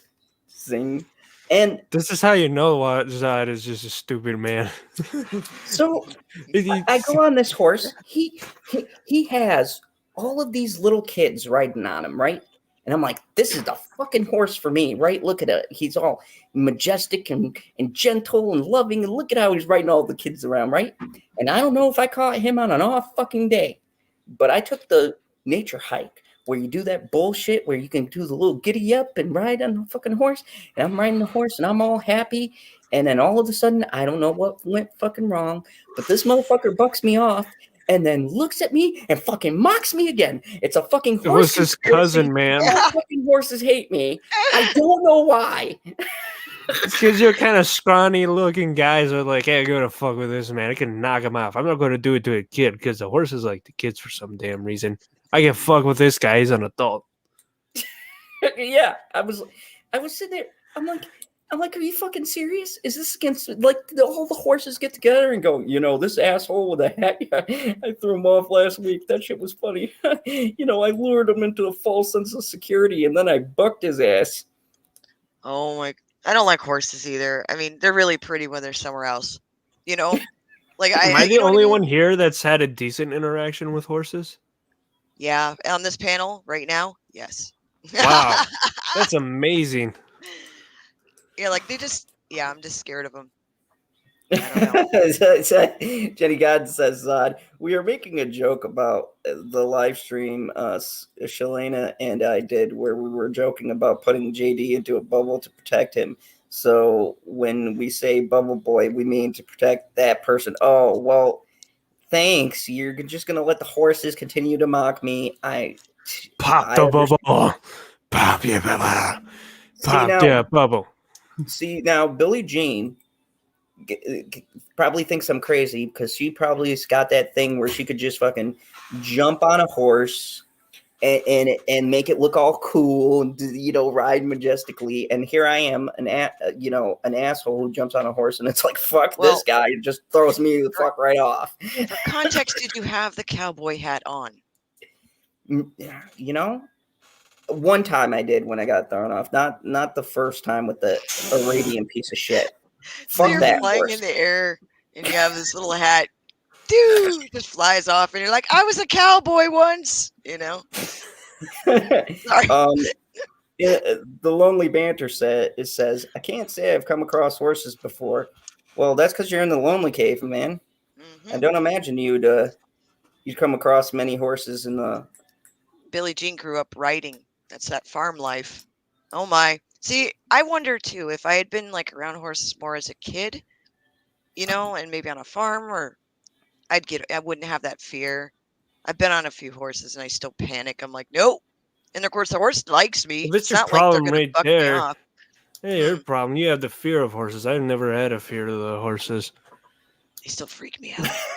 Thank you. Billie Jean gets it. Billie Jean gets it. Horses can be assholes and swipe you off by riding near Oh. trees and brushes. Yeah. Well, Okay. when I think about it, the one horse I was on, she they had to have her love interest horse be the leader, and she would not let anyone else go past her for most of the whatever the journey thing, those riding fucking route on the field and shit. Somewhere up north. Let me see. There was a comment here. What was it? DJH Record Hound said equines can laugh at you. Donkeys are worse. Yes, they are. Now, donkeys are assholes, literally. Dude, oh my God. We went down, the Grand Canyon. You could take donkeys down down into the Grand Canyon. So you ride them down on these like very narrow paths going down to the bottom of the Grand Canyon. That was the worst decision I've ever freaking made in my life. You could see straight down, the donkeys knocking rocks off the edge. Oh my God. That's And scary. I'm with my friend who was the one that talked me into it. And the whole time she's like, this was the worst idea ever. And I'm like, you think, because you're hanging off the edge on a donkey and the donkey's making grunting noises. I'm like, I'm going to die with a jackass. That's awesome. And here I was called an ass several times. And I'm like, well, at least I don't act like one, like those fucking jackasses are so bad. Oh. And llamas are fucking dicks. Yeah, llamas are dicks. They fucking spit at you. I was like, dude, a llama spit at me. I fucking spit back at them. I was like, oh, I don't play that motherfucker. Let's go. And I'm sitting here once again like an asshole in the kids section of the children's spitting at a llama and yelling at it. Every interaction, Squirrel, every fucking interaction I have with nature, it just that. To me, I don't know why nature fucking hates me. I don't know what to tell you. Maybe you got a curse on you or something. I swear to God, someone put a hex on you. No, the horse cursed you. The first horse cursed you. The dirty lurk of the horse. He's like, my kind will never accept you. J.D. Davis says, at Mad Squirrel, if you ever need to go around horses again, blow into their nose, and if they don't back away, you should be fine. Janie, I'm gonna take your fucking word on that, because with my luck, I blow on a horse's nose and it'll fucking kick me in the face.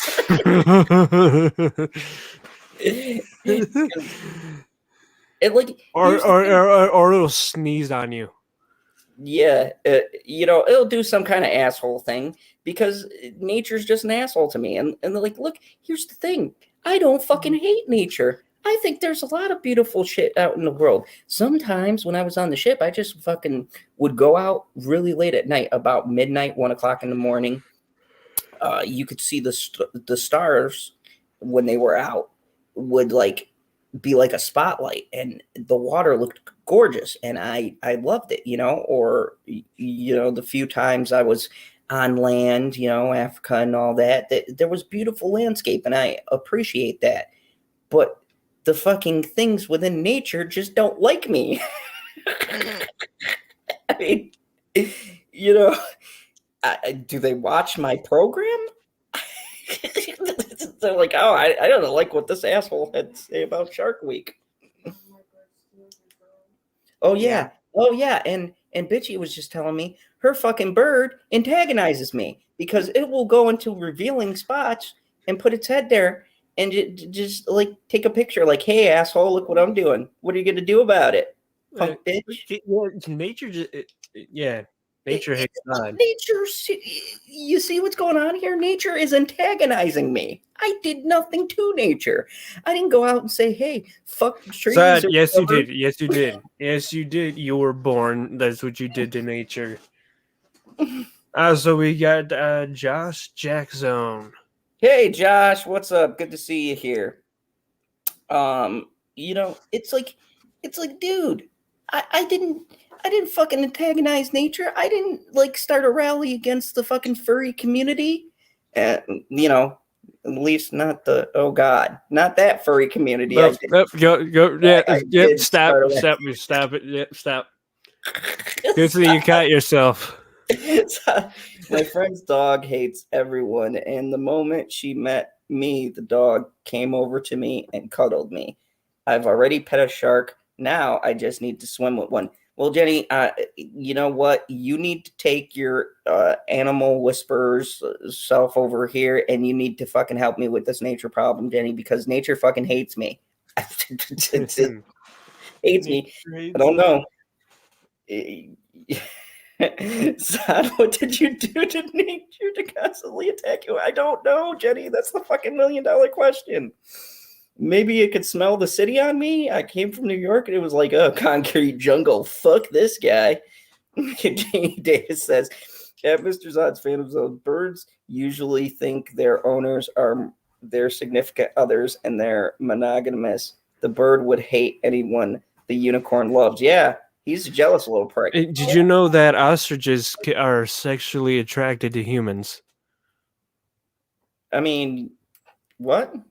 Yeah, What? yeah, they get sexually attracted and aroused by humans. Now, see, what would be weirder is if there was a human ostrich love story. Oh yeah. I have my ostrich. Her name is Dolly. We've been together for about 15 years.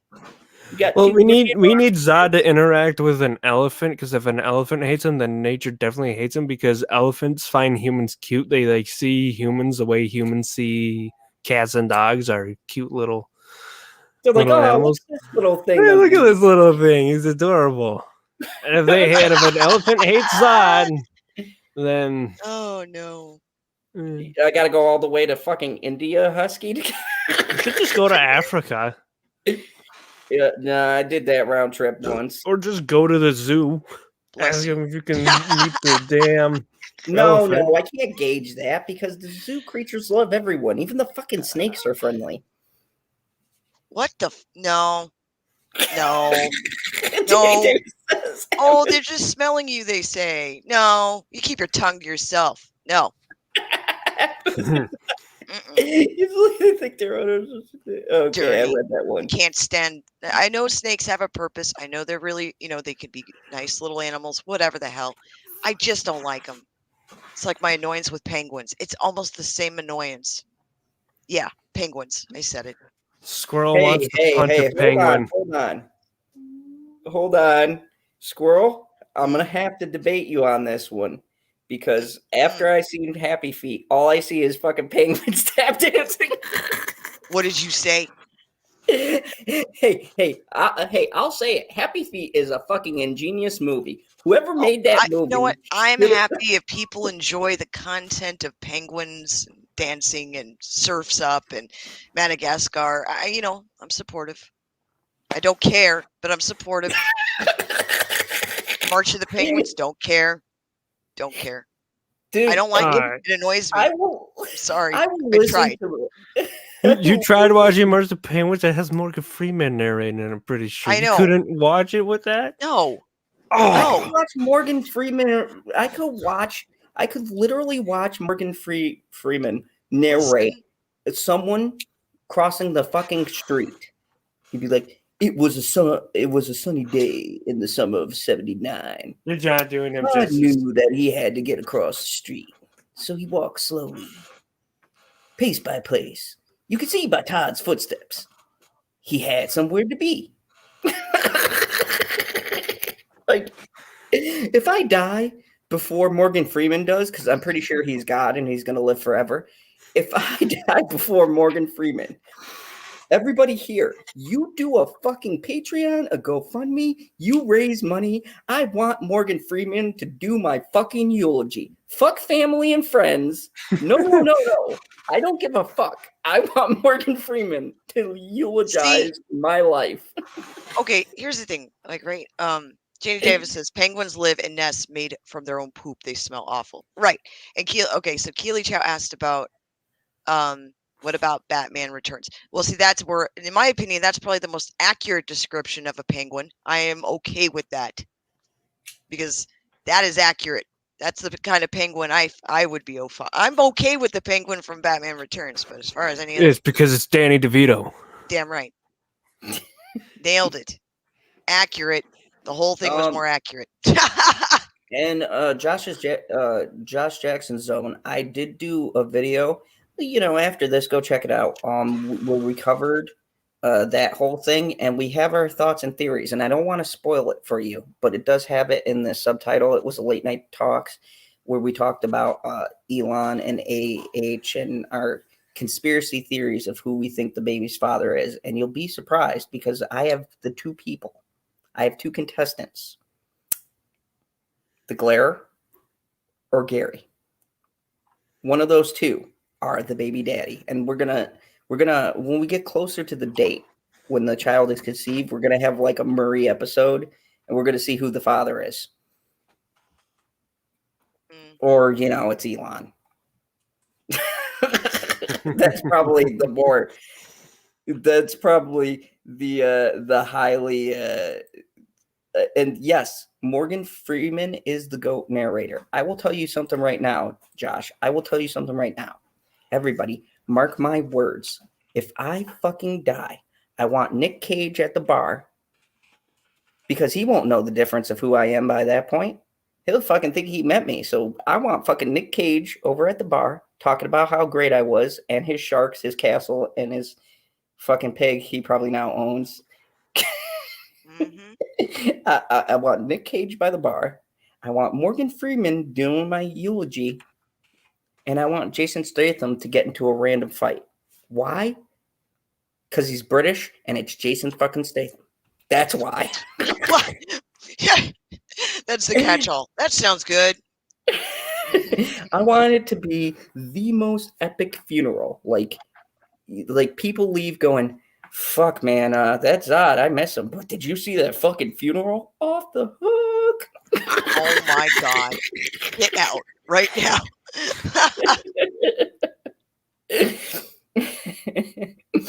Jenny Hunt says, Zod, I'll teach you the way of nature loving you rather than attacking you. Because I'm from the city, too. You're making me feel really bad about myself right now, Jenny. See, Jenny's trying to help you. She's like, listen, it's like intervention. I can help you with nature. I can bring you back. She's like, you're not lost. We could still rein you back in. And you would. I guarantee you in some way there would be. A bunch of penguins armed with missile capabilities of blowing Gotham to smithereens. Yes. Accurate. Look, penguins? I would be the penguin because I fucking love penguins. Okay? People bear with me. I get rich enough, right? I get rich enough. Penguins in tuxedos. Custom-made little tuxedos. Animal control. I'm surprised we haven't gotten to the Nick Cage thing yet. Rabbits? Oh yeah. You know me. I'm a fucking bunnies are cute. Don't laugh. I fucking love rabbits. They are so fucking cute. My rabbit Boo is an asshole and cute simultaneously. It's like a perfect synergy. He's a cute asshole. Well, he's kind of like me. Runs around, does binkies. Yeah. I'm surprised. I'm surprised we haven't gotten to the Nick Cage article yet because of how much Zod loves Nick Cage. Hey, I'm building it. So, are you guys ready to tonight's segment? Leading up to the greatest, most epic movie that I will be there premiere night, opening fucking night, before I will be the asshole sleeping outside of the theater, waiting for this. Okay, let's go to a man who's a mythical figure in our society, a man who, like Keanu Reeves, should have his own fucking holiday because he's so fucking amazing. Folks, hold on a second. Built this up and I forgot to share the audio. I am going to share with you not only Nick Cage's majestic voice, but him giving us a cooking tip. Because who the fuck doesn't want to cook like Nick? I'm not shitting you, Squirrel. After this video, I wrote down what he said. I am going to fucking cook the Nick Cage meal. Okay? Oh, she left. You scared Squirrel off. Okay, so right now. This show is boring again. Your fan favorite's gone. Everyone can leave. We are going to talk about the almighty. Is this it? No. I hate when they put the video down where I can't find it. There's a video to this. Click out of the ad video. Oh, this is the video right here. Okay, why'd they put it off to this side? No, because it was probably up there, and then you scroll down, and then it's like, we're going to put it in the corner now because they're annoying. Okay, so everybody, prepare yourselves. The mighty Nicolas Cage. There's really nothing here for most of us. So this is his. Buy yourself a new pig. Oh, this is gonna. Pig is nothing if not a great food. Oh, no, don't care about this. Don't care about this, guys. Let's just read the article. No, this is his meal. 9 years old. My father brought home a bucket of Colonel Sanders' original recipe, and believe it or not, a bottle of champagne. And I had that when I was 9. I thought the combination of this sort of Americanized tempura chicken and champagne was absolutely unforgettable. That's a great childhood memory. Yeah. I don't know if I recommend doing that with anyone's 9-year-old, but it was fun at the time. Are you still a KFC fan today? Do you still partake? Whenever I make a movie, it's my wrap present to myself. At the end of the movie, I'll go and get a bucket of original recipe, and that's how I celebrate finishing another movie. Well, on the flip side of eating, what's the best meal you think you've ever cooked for someone else? Here we go. I make a pretty good seafood arrabbiata pasta. I'm very careful to make it al dente. I start by reducing the calamari and clams in an olive oil base with plenty of garlic and sea salt. And then I throw in the chili peppers and get that pop. Then I'll get the pasta just right. It has to be al dente, otherwise the whole thing has to start over again. I usually throw that in the strainer and sprinkle it with cold water so it condenses somewhat. Then I'll put in the tomato sauce into the frying pan with the olive oil, the garlic, and the sea. And fun fact, this is Nick Cage's actual seafood recipe. So if you want to write this down, get a pen and pad, okay? Because Nick Cage is very fucking specific, okay? If that pasta isn't up to the Nick Cage standards, he tosses that shit. Starts it again. So an elegant meal is KFC and champagne. Yes, from yes. Colonel Cage, Kentucky Fried Cage.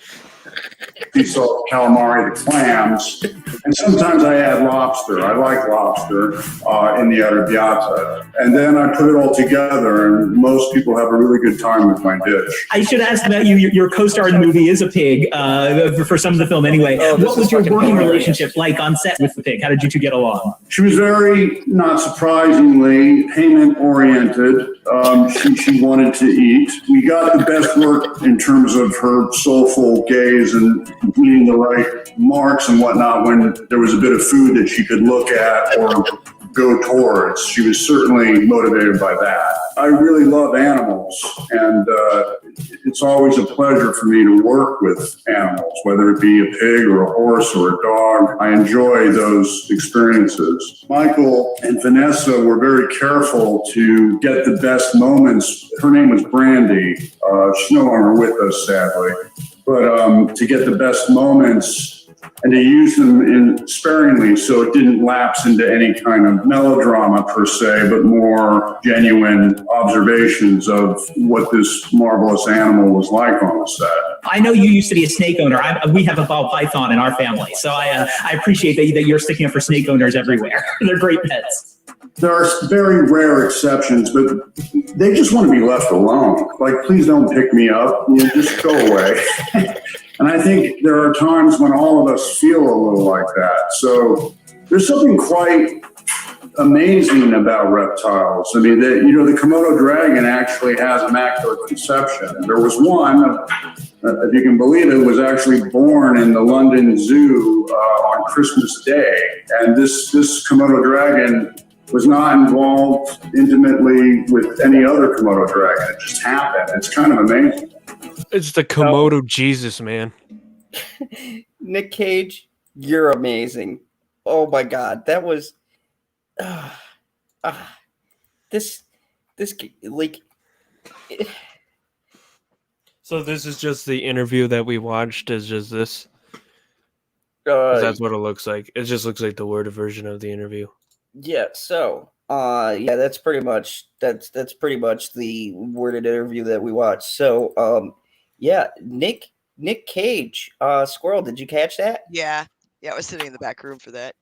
Internet issues, but so Jesus Lizard confirmed due to Nick Cage's observational discussion about the immaculate conception of lizards. Yeah,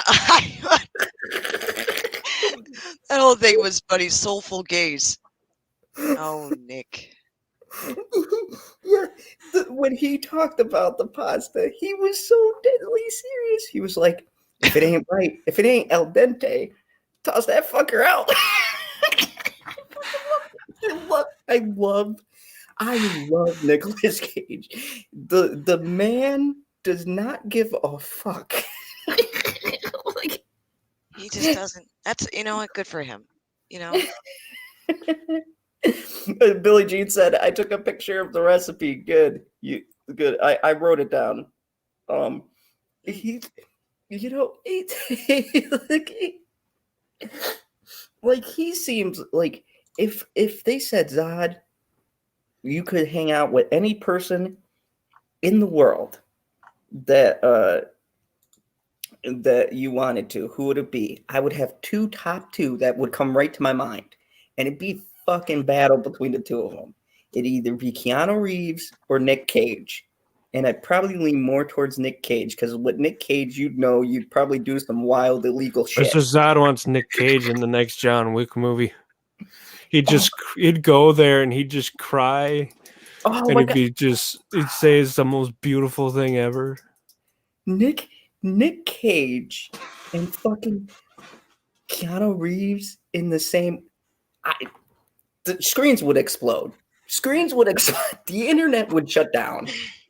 The internet would fucking shut down if Nick Cage and fucking Keanu Reeves did a movie. Could you imagine? They'd break the internet. Mm-hmm. Yeah. Gigasile says Cage and Vince Nail, Motley Crue. Yep. Thank you. The Rock, Face Off, Con Air. I mean, Nick Cage over the years, he's gone through this weird like renaissance, right? Mm-hmm. Remember when he had that slump and became kind of like a meme, and then just, unlike other actors who try to like, change their image, or they start trying to reinvent themselves, or lashing out at the fans, Nick Cage embraced that part and kind of leaned into it. And I gotta respect someone who does that, Oh, good night, Jenny Godin. She's got to head out. Oh, good night, Jenny Godin. Thank you for stopping by. Good to have you. It would. Janie Davis says the movie would be a 50-50 split, an Oscar or Tommy Wiseau. But this is the beauty of a Nick Cage movie. It's like a Christmas. It's like a Christmas gift. You don't know what you're gonna get, but you're gonna get something. Looks like Jenny is leaving. Yeah. Bye to Jenny. Bye, Jenny. Again. I'm not. I'm just making predictions, and I will fucking ring the Academy if this doesn't happen. But if Nick Cage is not even nodded for any kind of award for this movie, I'm burning fucking Hollywood to the ground. Disclaimer. Don't worry, they're doing it to themselves. So yeah. You don't. Yeah. You already know they're screwed, and there's no hope for them if he's not nominated. If End he of is story. nominated, Roll credits. so what does that really? What does it really mean? Is that nobody could be as awesome as Nick Cage in acting. I mean, could you imagine this was a man who's probably held a bunch of Razzies somewhere in his closet, right? Probably fucking proudly. I mean, this is a man. Think about this, folks. Okay? And I'm thinking of doing a retrospective on his career, and I'm working on those Nick Cage movie nights. I might actually do them live on stream with people. But think about this. This is a man who was at the height in the 90s. And then somewhere in the 2000s, I don't know, something fucking happened. He took 2 very bad movies. And it happens to everyone, right? You get the blockbuster thing. You want to do the big action blockbusters. And then he just said, fuck it. I'm going to do DVD movies. And then he started getting these little projects. And now he's back in the Then National Treasure happened. Yeah, I mean, yeah, he literally revitalized his career, much like our other favorite person here on the channel, Keanu Reeves. And when John Wick comes out, which by the way, I've got a bunch of exciting cast reveals for that, the new fucking John Wick movie. And it's not at all associated with the DC universe. Oh, it's a Squirrel.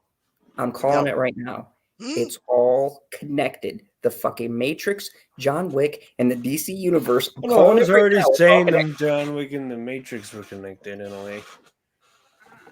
And then If Bill and Ted's in there somewhere too. I'll tell you right now, if we just have fucking Joaquin Phoenix Joker walk into the middle of the John Wick, I'm gonna say, I told you, I fucking told you, it's all fucking connected. It all coming together. It's yeah, but seriously, 2 things before I die need to happen. Nick Cage needs an Oscar, and Nick Cage needs to do a movie with Keanu Reeves. If those 2 things happen, done. I got you do. I literally am being sustained by the thought of Nicolas Cage getting an Oscar or being in the same movie as Keanu Reeves. I just, oh my God, yes. Nick Cage is in the he is in the DCEU, Multiverse Superman. And he's in the MCU, Spider-Verse. Oh yeah. Everything comes back to Cage, man. Isn't he the Superman and the Teen Titans Go stuff? Who are we talking about? Game Theory, right? I gotta just start doing like Game Theory styles videos, but just about Nick Cage. The Cage Theory. Nick Cage Theory. Make Like 50 plus videos of that. And beat his record for FNAF videos. Oh yeah. Was Megajetty here? Is Megajetty here? I think I saw him. Okay. Yeah, I had to reschedule with Megajetty from this week to next week. There he is. Hey. Hi, Megajetty. Yeah, because I wasn't even gonna come on tonight. Netflix time. Oh my God. Planet Q's Queen. I can't handle this. Here's So a movie. Oh. Nick Cage, Johnny Depp, Mel Gibson, and Vin Diesel in a movie about struggling actors making a comeback with Brandon Fraser. Oh, where's Keanu? I need blockbuster. Keanu Reeves in that movie too. And then it's just perfect. Nick Cage is the new 6 Degrees of Kevin Bacon. He's everywhere. Yeah. I mean, you know, or you have Nick Cage, Kevin Bacon, fucking throw in Kurt Russell. Yeah. I mean, dude, there's so many. Hollywood is fucking up because they are missing big opportunities here. People love these guys. Even the new younger audience is starting to realize who these people are, and they're starting to gravitate towards them. That's why you see this boom. Like, I was the one who told my father Zod about John Wick.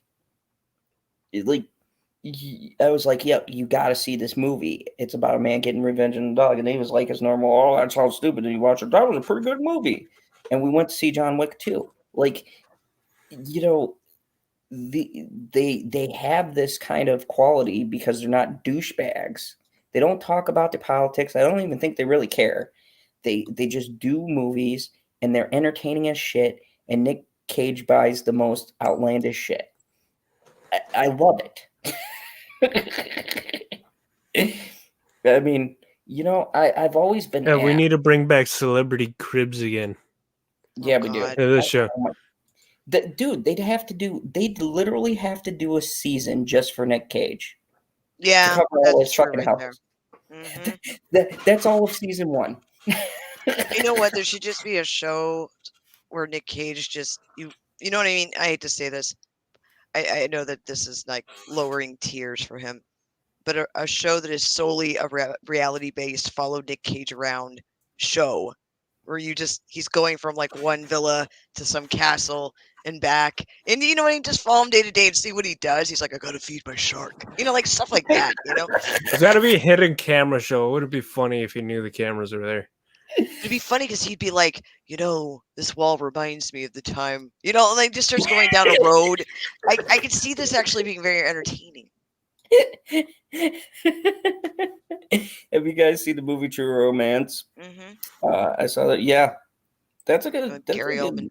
I forgot how many corny Nicolas Cage memes there were because I'm looking through all this stuff and I had to look up that Nicolas Cage joke. There's so many of them. They're just beautiful. Hi, Mega Jetty. Janie Davis. I is. love her because she always gets on me about this. But yeah, you see it, Janie. You see it. Old man action films are a weird genre we didn't know we always needed. Exactly, because you've got these older actors who are doing things that aren't out of the realm of possibilities for them, right? They all get physically fit to do this stuff. I mean, Keanu Reeves is what, Squirrel? He's got to be in his 50s now. Mm-hmm. And he's fucking doing shit like falling off of 2-story balcony, his own stunts. There were very few stunts because I'm a John Wick fanatic and I look all this shit up. Literally, there's about maybe 10% of the movie out of an hour and a half or 2 hours for the later ones where he does not do his own stunts. And that was because they specifically said they were really worried about him getting injured. Like, they were like, look, Keanu, look. We know Tom Cruise does it, but that fucking idiot always winds up injured. So we don't need you being injured for like John Wick 5 and 6. All right. Oh, by the way, chat, do yourself a favor and look up some Nicolas Cage memes. I want to send Chad Stahelski of John Wick. I want to send him a bunch of like spam emails about hiring Nicolas Cage as a villain or the crazy like side character. Either one, I'd be happy. Yeah. Nick Cage is a villain or a crazy side character. He can do either. And could you picture the banter between him and Lawrence Fishburne as two crazy characters? I don't even know what that. I don't know if would the universe explode? Dude, those two having a philosophical conversation. I don't think anyone's ready for that. I think they would go down in like a rabbit hole, and then just like the audience would be like, "What the hell?" Like there'd be a fog of war kind of thing. And they'd be like, why do I feel compelled to keep on listening to these men talking about this random shit that has nothing to do with the movie? Once again, that is like Nick Cage. Oh, that's a good suggestion. God. Ooh, Nick Cage. Oh, and Jeff Goldblum. He's gone down the rabbit hole too. Like him. Oh my God. Jeff Goldblum, Nick Cage. Holy shit! Someone Cage's face on Osama bin Laden. This is funny shit. I'm serious. Just look up Nick Cage memes. You'll thank me later. Okay, while I do that, you guys continue talking. Hold on, I'm gonna look these up. And where do I go? The Twitter or I was on DuckDuckGo. Just looked up Nicolas Cage meme. But you could just probably write Nicolas Cage memes, and you could just find any Nicolas Cage memes. Oh my! I forgot some of these. I remember my friends showing me would show each other because these are just fucking awesome. And maybe Jenny, I'll let Squirrel know. All right, hold on. I'm gonna pull this up for everyone. Oh, people are probably going, "What the fuck? We've been talking like an hour and a half about Nick Cage." Welcome to Late Night Talks. So here, Oh, there's Zod's favorite one, the Jesus Nicolas Cage. yeah, there we go. Oh Our my Lord God. and Savior, right there, Jesus Cage. Oh, Yes, I believe that was Lord of War. Oh yes, I cannot stand the Tiger King, but I will watch this movie with Nick Cage. I am gonna watch this because that is something special. I think he's really going to capture the essence of Tiger King. Oh yeah, look at it. Nick Cage just you chilling just do with his that. thing. Do you just do this regularly? That's really the truth, isn't it? You have this Are the you same on search. Yahoo or DuckDuckGo or Google? Which one did you look it through? Because you're going to get Image search. What is this? Yahoo. My God, why are you on Yahoo? Get off Yahoo. They're not going to give you good Nicolas Cage stuff. Go to Google or DuckDuckGo, man. They're going to give you good stuff because that's where I'm at right now. Is on the DuckDuckGo. Get all these beautiful Nick Cage memes. Oh, There's Tiger this King. is the third woman's clothing I've seen of Nick Cage's face on it. Oh, Geekocidal Tendency says Tiger King has been canceled, bro. Nick is out. No, Don't make Zod cry. He's gonna. Oh no. no. Hopes and dreams. Everyone, look. Look at them. Oh no. Oh my God. Poor Nick Cage. I don't know what that one is. Hold on. Get off You're of damn Yahoo. You're Yeah, going to that's why. find better stuff on something else. You asked, why am I seeing this? Because you're on Yahoo search right now.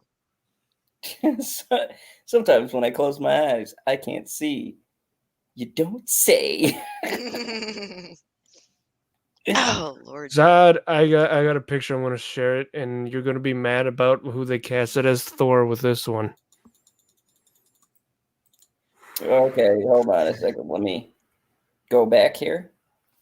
Okay, let me share my I screen. don't know, Ancient One. Maybe. Load, you stupid thing. There we go. All right.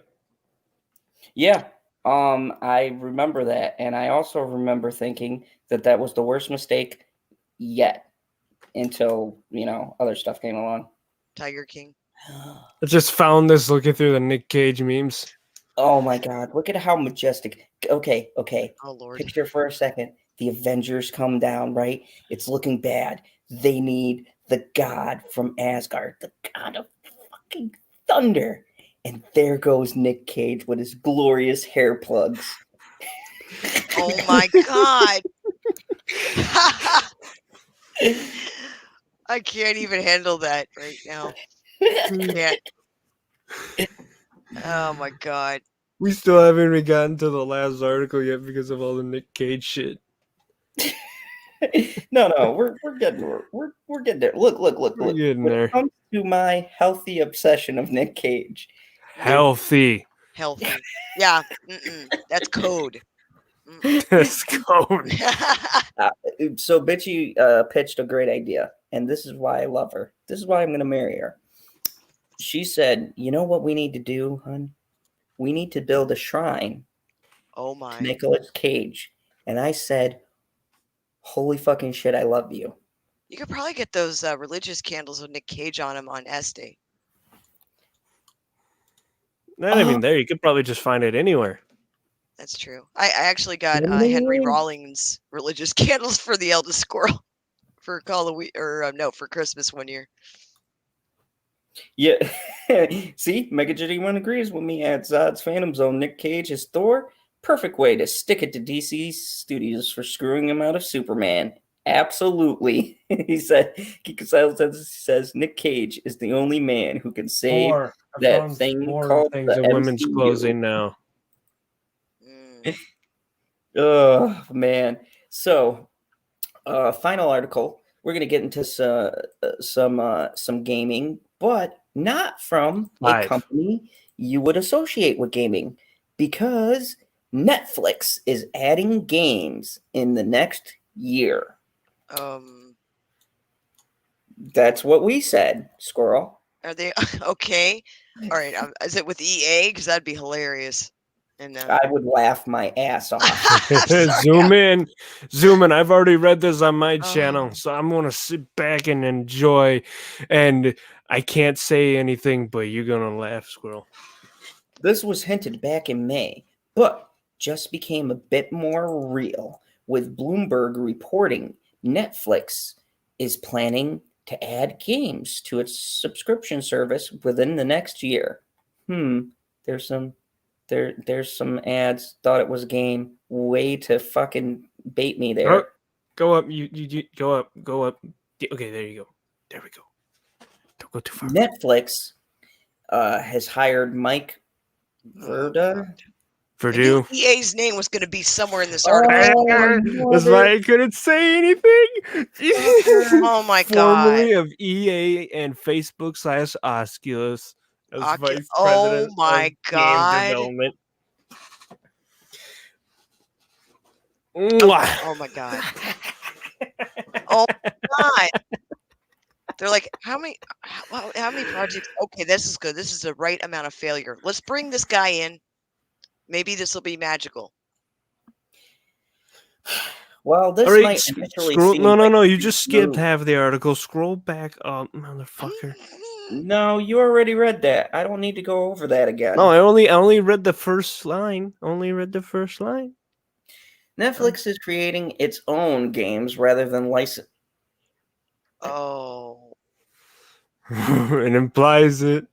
Oh. this shit told you shouldn't skip. This is good. I found this interesting, but it sat with me for a bit. I'm like, this is hilarious. Licensing to others, although, like it does with its current lineup, it would likely do both anyway.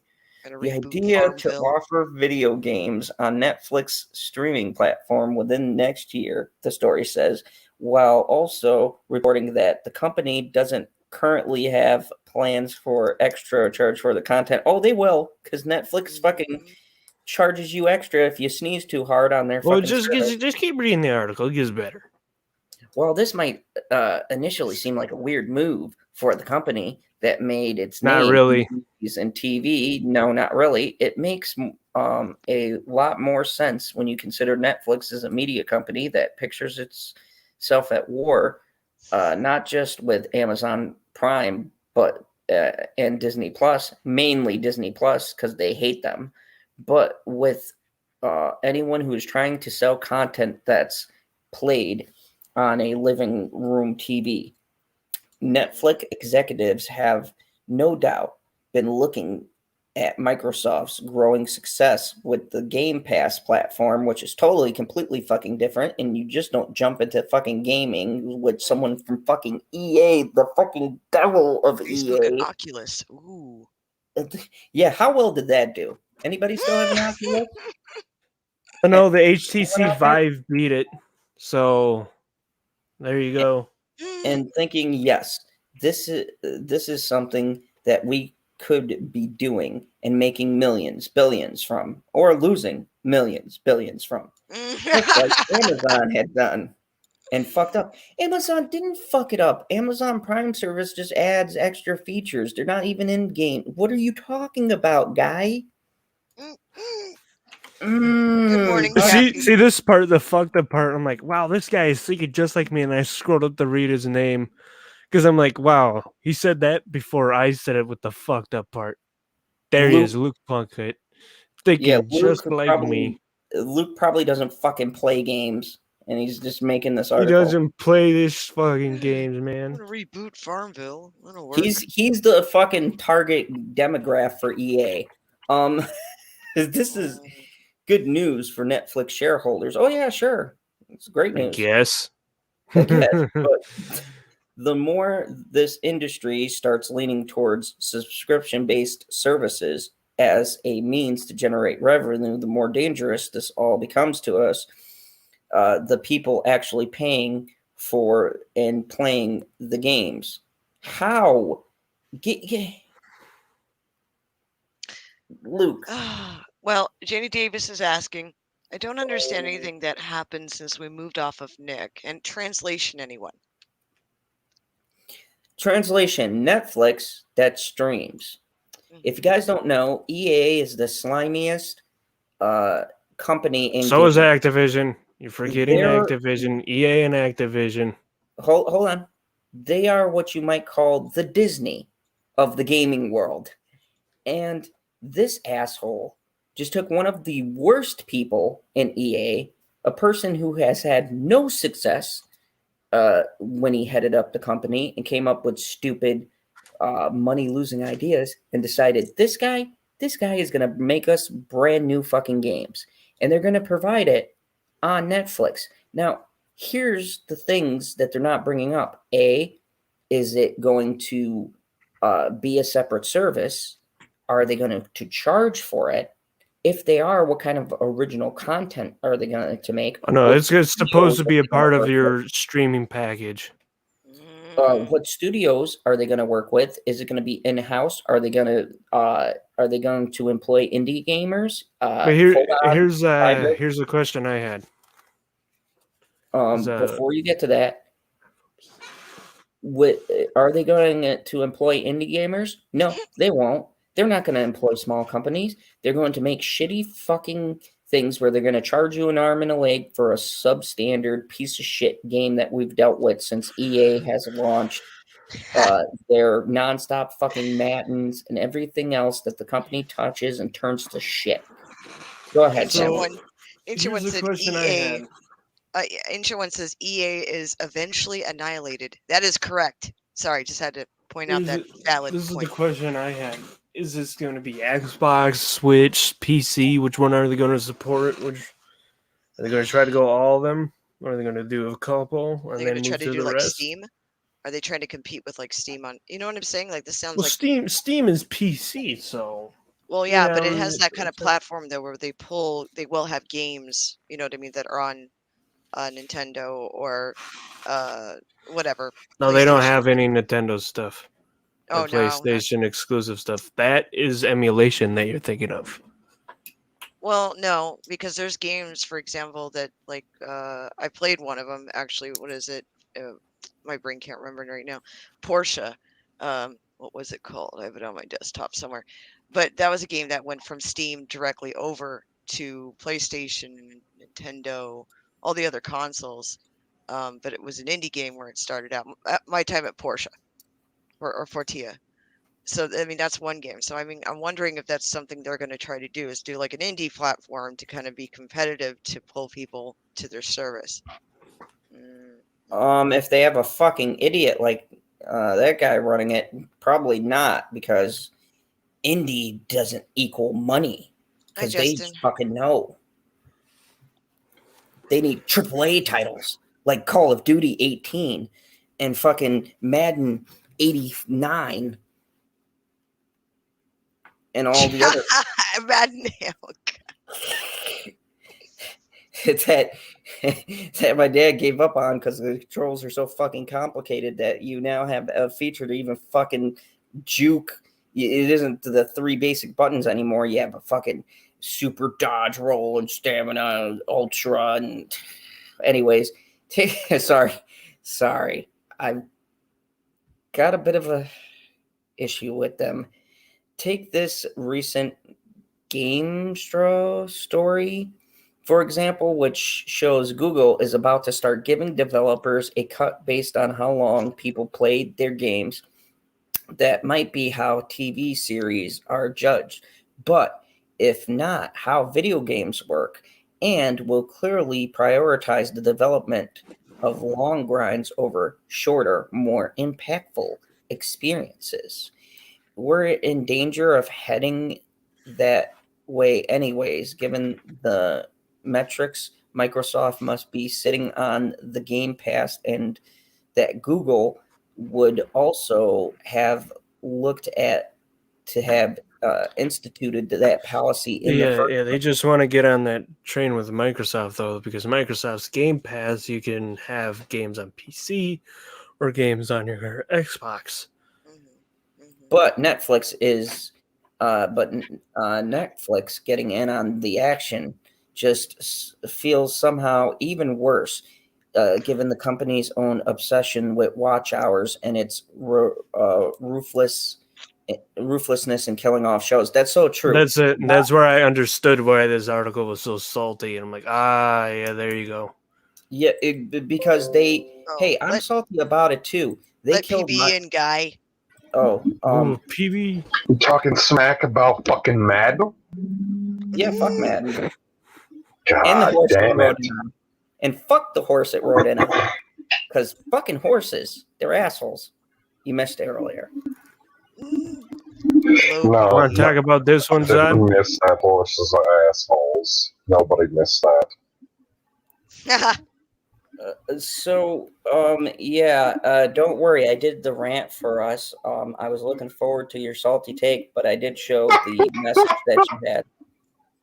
PB, I just want you to know, I can't have you on this panel any longer because you might hurt someone's feelings. You're too fucking based, bro. Wow. Oh God. Well, fuck. Yeah, your gingerness gets in the way of what we're trying to do. Rub some people the wrong way. Yeah, it's all the. You know what? No one ever talks about the ginger hate out there.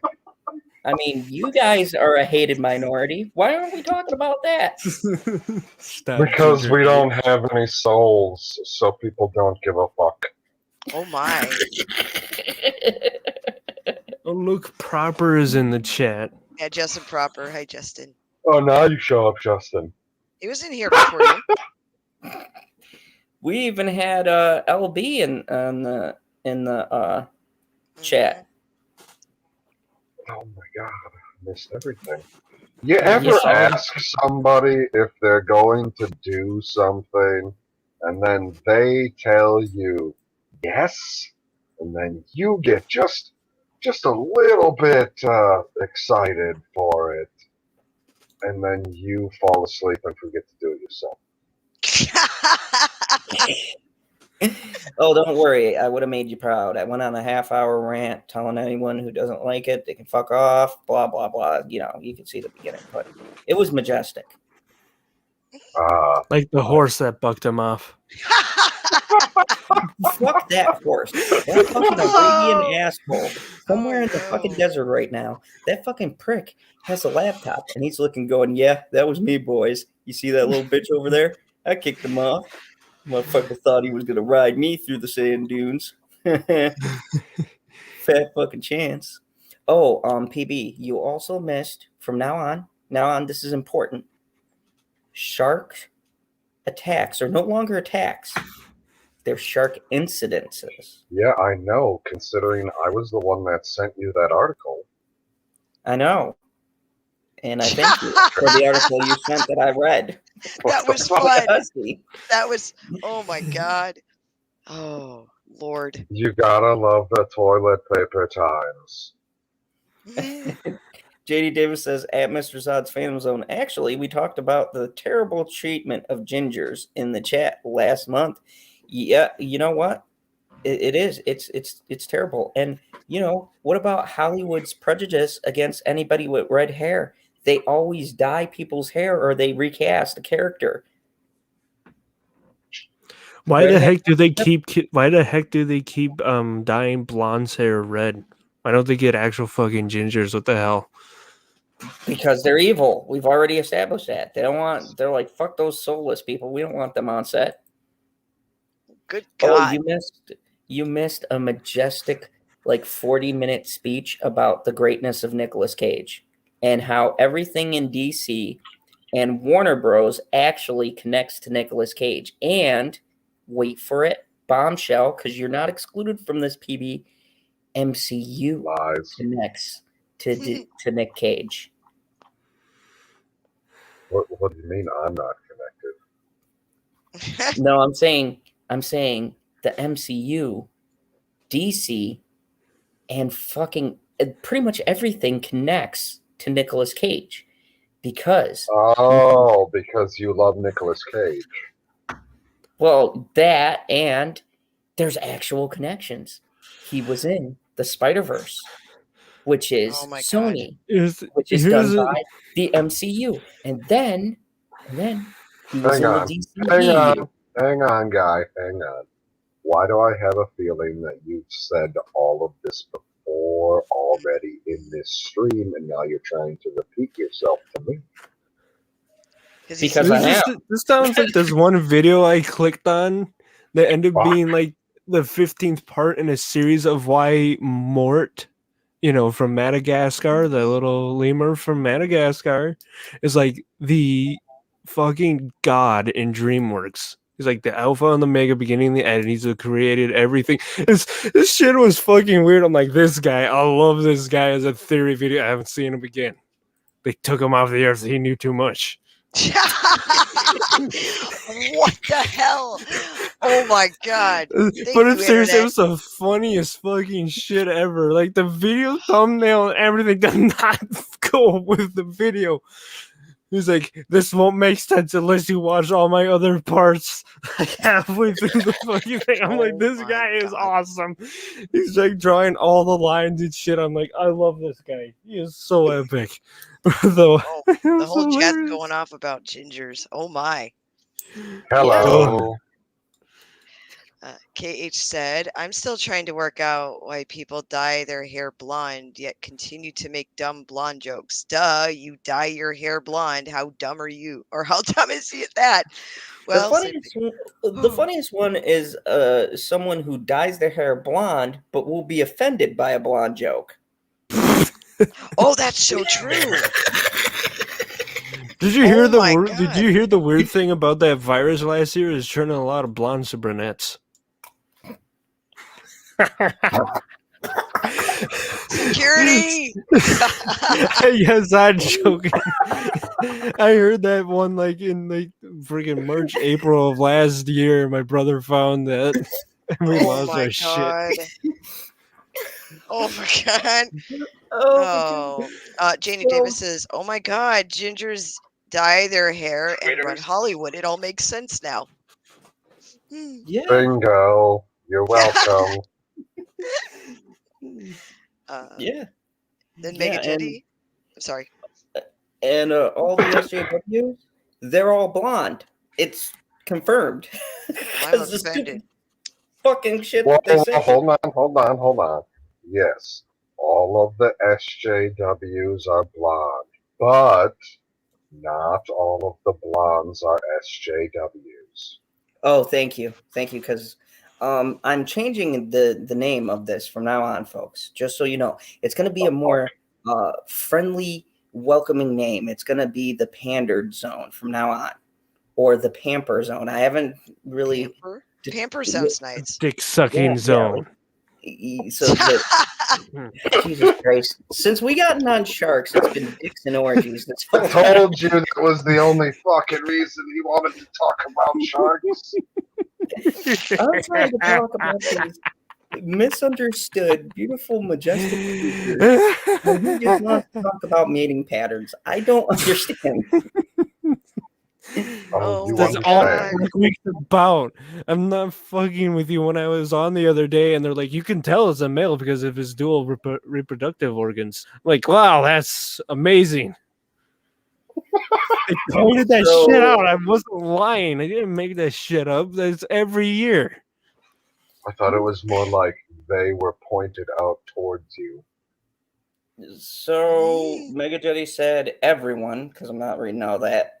Rosetta Helen once said the difference between blonde and redhead is redhead didn't get the fire effed out of them.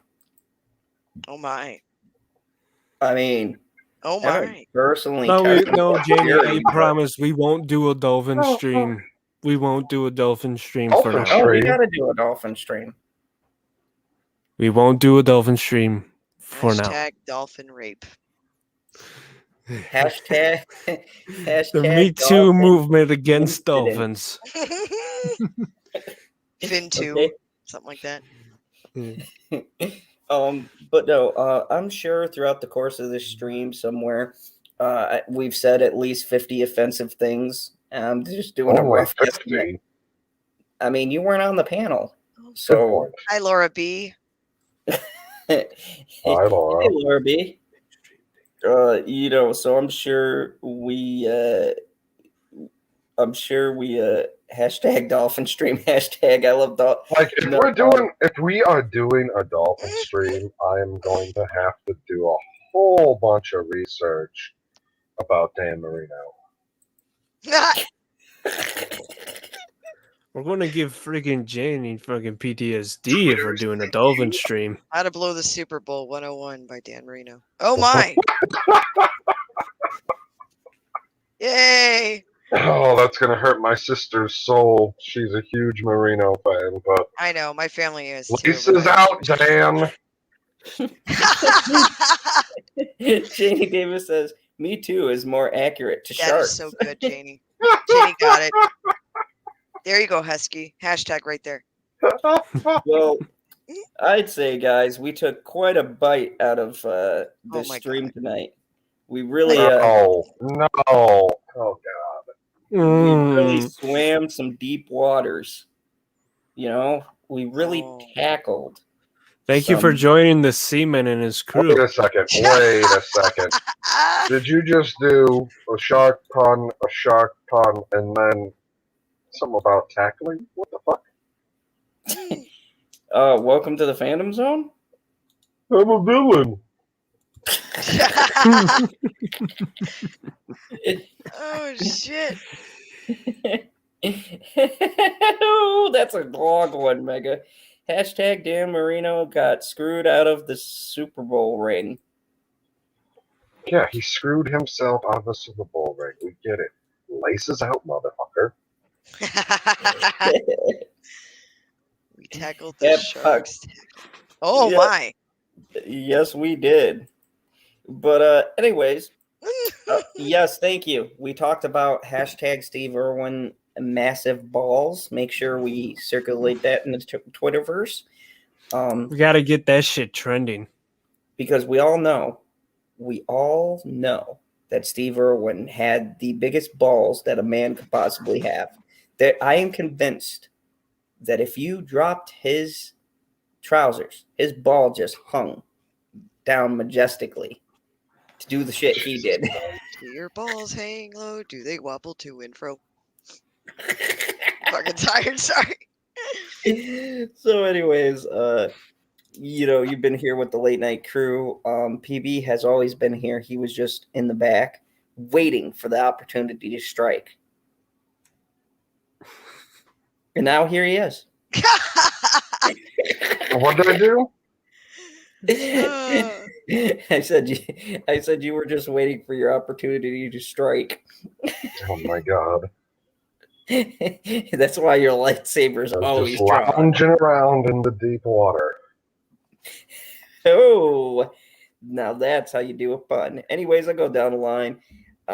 Introduced our fine panelists. If you guys don't know, the man who's still driving home, just to proper go check him out on his channel. He's good people. And once again, if I offended you in any way during the course of the stream, Go fuck yourself.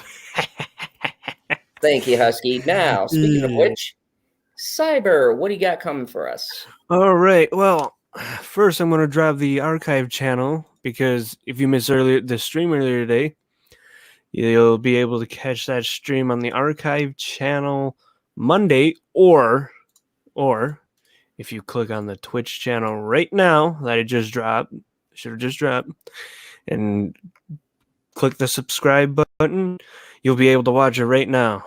But yeah, so I did a lot of talking on game news and stuff. I talked about that awesome fucking stream deck that Steam has, and I want them to, even though I'm so low level and they won't even look at me and then probably ignore me, I want them to send me one to review because holy shit, that looks awesome. And I will review that for them. Nice. Yeah. Nice. And then I might post some random shit on my regular channel. With that one should be the last one right there. Yeah, go check me out.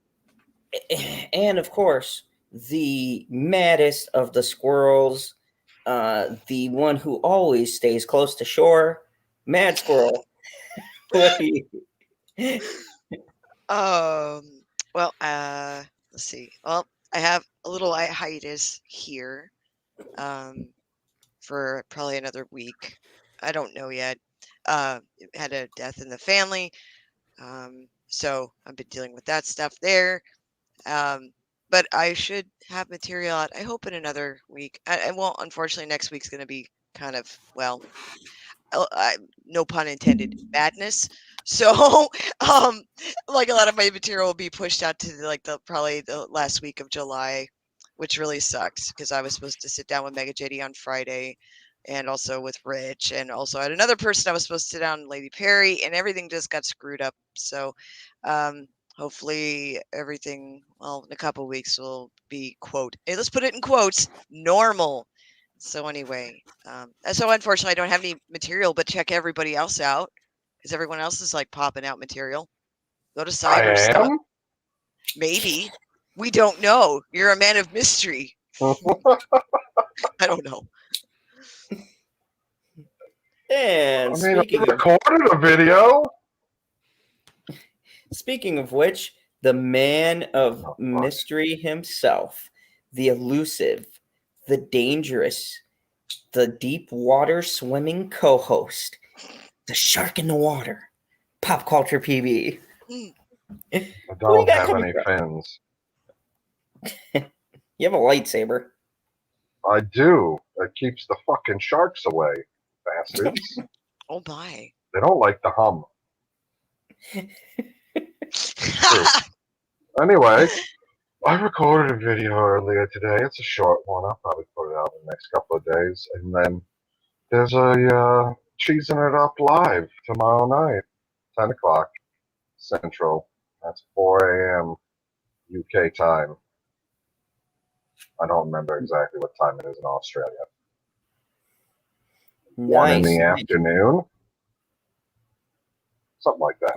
Anyway, join us for that. Who knows who's going to be there? I will. That's all you care about.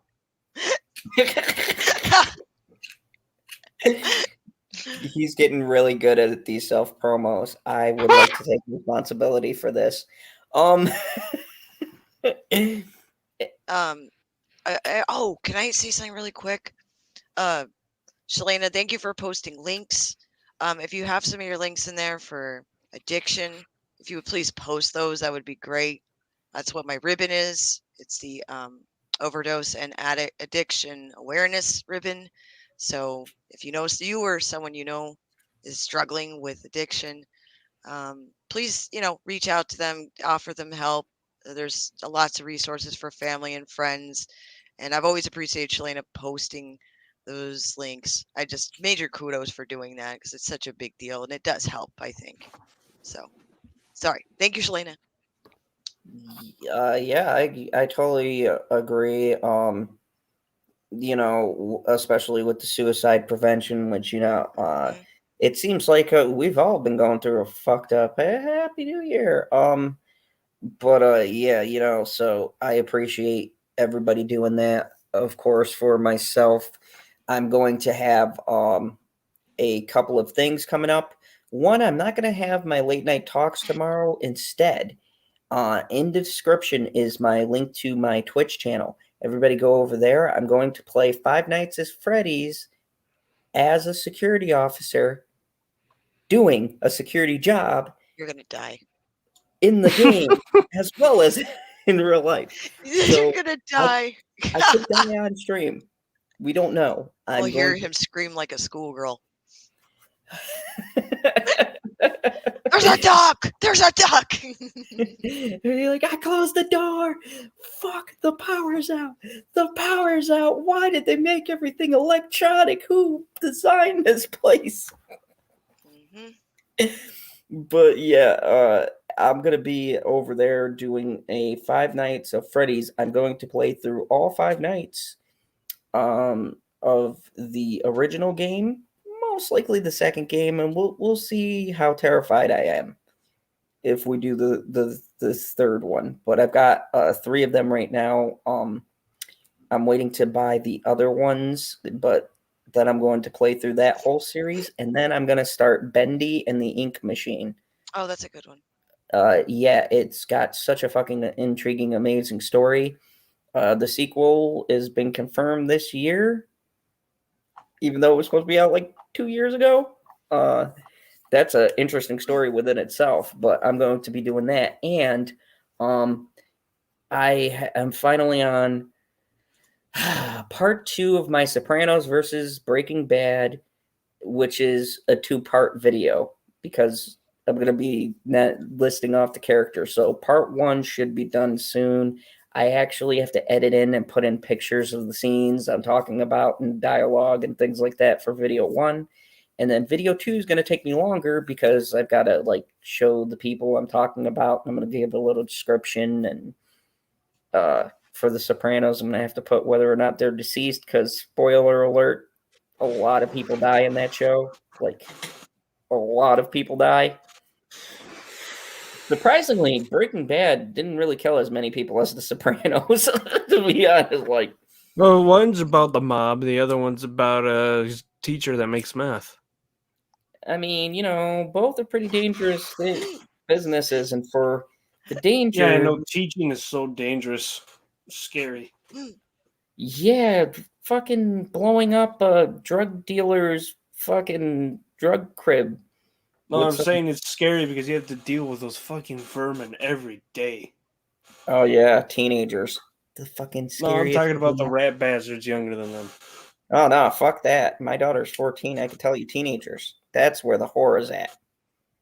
Oh, boy. KH said that we watched him doing that the other night, Squirrel, and he does scream. Oh, that's so nice. Justin has a good suggestion. Is there a way to have a panel with you playing that game for us to mock you as you play?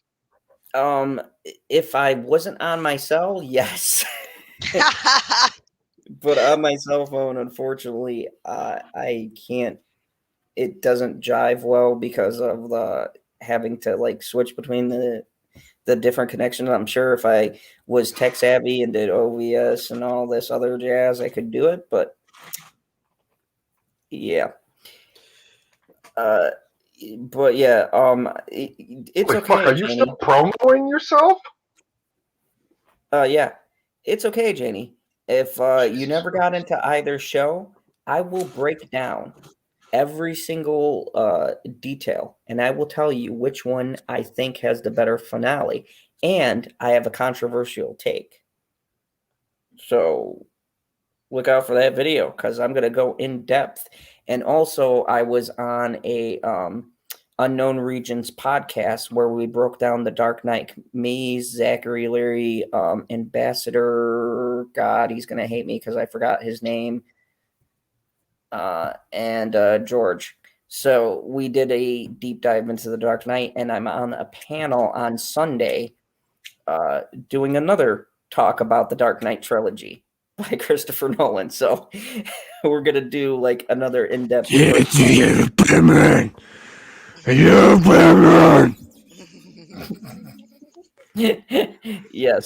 I know the memes. Anyways, great fucking movie. I don't care. I'll fight you. Anyways, thank you everybody for watching.